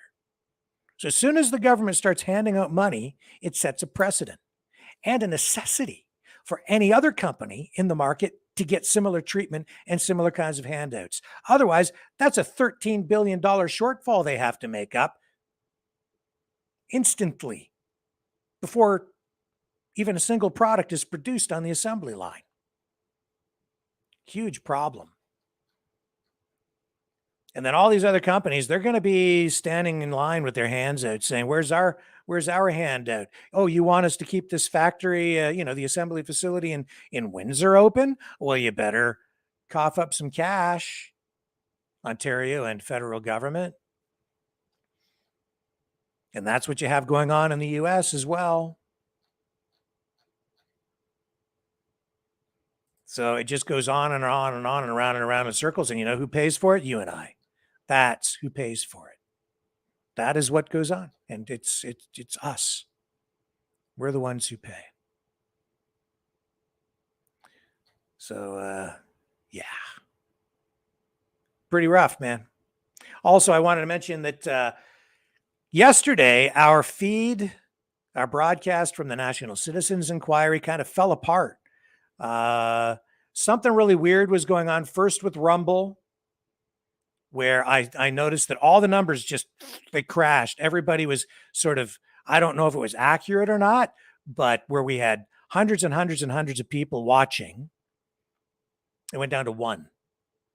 And then there was still a feed happening, but I wasn't even able to log into, like, go to Rumble to watch something on any of the other computers around here. Other people started to report similar problems. And then I did see some indication that they were working on their servers, and apparently are supposed to be working on their servers all weekend long, and there may be some disruption in services. So I don't know if that was a factor, but then the entire feed got cut and we got first we got booted off Facebook again later in the day. And then we just got the whole thing, just the feed was disrupted and we didn't get to carry the tail end. Probably the last hour and a half or maybe even 2 hours of the National Citizens Inquiry out of Saskatoon yesterday. And then today, still blocked, couldn't get in. So we weren't able to set up the broadcast today. I don't know exactly what's going on. Finally, I was able to reestablish connections with all of the platforms and get back in and set everything back up for tonight. But it was pretty weird. I don't know if it has anything to do with any censorship issues. It seemed more like a technical thing, but I really don't have any real answers for anyone. And I'm sorry. We've been trying to bring you the NCI through streams with additional content, injected analysis, and call-in, the call-in segments as well, so that you guys can comment and participate and react in an interactive way with the NCI. But couldn't make it happen again today after kind of getting booted off yesterday. So very sorry about that, and not broadcasting at all on YouTube with it because they don't like the content. And yet strangely, well, that's as much as I need to say about it. So I'm not sure what that means moving forward with the other stops that the NCI will be making. They will be stopping next in Red Deer, Alberta. And we'll have to assess, I guess, not only the technical aspects of being able to bring you that, but also the risks associated with it in terms of further repercussions on our news operation and our channels if we continue to push the envelope to bring you that kind of content. Clearly, we have been reprimanded now multiple times over the past month, pretty severely. And while I'm willing to make some sacrifices here and put some things on the line, at a certain point, it becomes senseless to just commit digital suicide or social media suicide by running content in defiance of censorship or other efforts by who knows whom to have this operation cease and desist or even just be shut right down. I don't know. I'll be assessing it over the next week.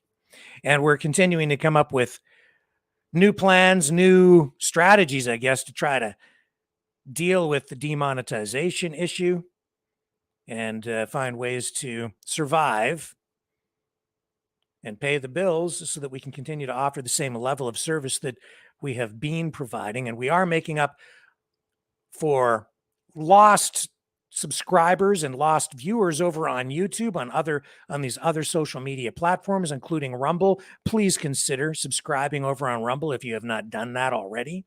It's amazing the numbers that we've been able to post over there in the face of this transitionary period where we're moving more and more viewers over to that platform, that freer speech platform. And I'm appreciative truly of everyone that is moving over there. You can support the channel at maverickdonations.com. That takes you to the Give, Send, Go page where you can make donations. And that is a Christian-based fundraising platform, and super nice people there. Or freedomreporters.com is the other platform where you can also contribute, donate to the cause here of the pursuit of truth through a free and independent, truly independent media. Because at this moment, you are the only source of revenue that we have. The only way that we can pay the bills here at all is with the donations that come directly from you guys. Yes, we do have some t-shirts that have been made. I honestly sent a few free ones out to some people. I'm sending out some more free ones as I can to some folks. I have some more merchandise coming, and yeah, I will post it, and you will be able to purchase some merchandise here with the Maverick logo, Maverick branded merchandise, and that will help us out a little bit as well. It's one of the only ways that we have to maintain our independence, our freedom, so that we can continue to do the work that we do here. Simple as that. So, freedomreporters.com to donate, and please like, share, subscribe. That will help us out a great deal as well. Subscribe here on the YouTube channel still. I don't want to let that go. We have a lot of subscribers on YouTube still, and I don't want to abandon those folks. But we are trying to migrate as many people over to Rumble as we can. And we are picking up more ground on other platforms like Clouthub and Gab, but those are reposts. And we also have, this set up as a podcast now, a Maverick News podcast, which goes out to many different platforms. Also, the other reason we're still gaining ground and growing is because we are now available on a Roku television channel. So that's great news as well. So even though we've lost some ground on YouTube, we've more than made up for it in new subscribers and new distribution on other platforms. So we're not dead yet. It's pretty tough to kill us. We're pretty determined to keep on trucking here, and that's what we're doing. Now, all that being said, that gets us to 8:44 p.m. on this Saturday evening, the 22nd of April, 2023, and I am going to wrap things up here tonight with that. I appreciate everyone joining us here. It's been a privilege, as always, because you guys could be watching any other place, but you choose to be here, and I'm humbled by that, because there's a lot of choice out there. And I hope you found the interview with Paul Hartmann useful tonight. I think there was some good information in there, in particular about the pharmaceutical industry, mental health, raising awareness about that. I know it's difficult for Paul to talk about what happened to his brother, Phil, but I hope you guys found useful, constructive positivity in that message, the silver lining in that story of tragedy. And Phil Hartmann, still remembered fondly by many, just about everybody who loved him. Great comedian. And he's also remembered with a star on the Walk of Fame in Hollywood, and he has a star on Canada's Walk of Fame as well now. And that is also because of his brother Paul, who lobbied for that. So, compelling story. I'll be back tomorrow, 6 p.m. Eastern Time, with more here on the Maverick News Channel. Catch you on the flip side.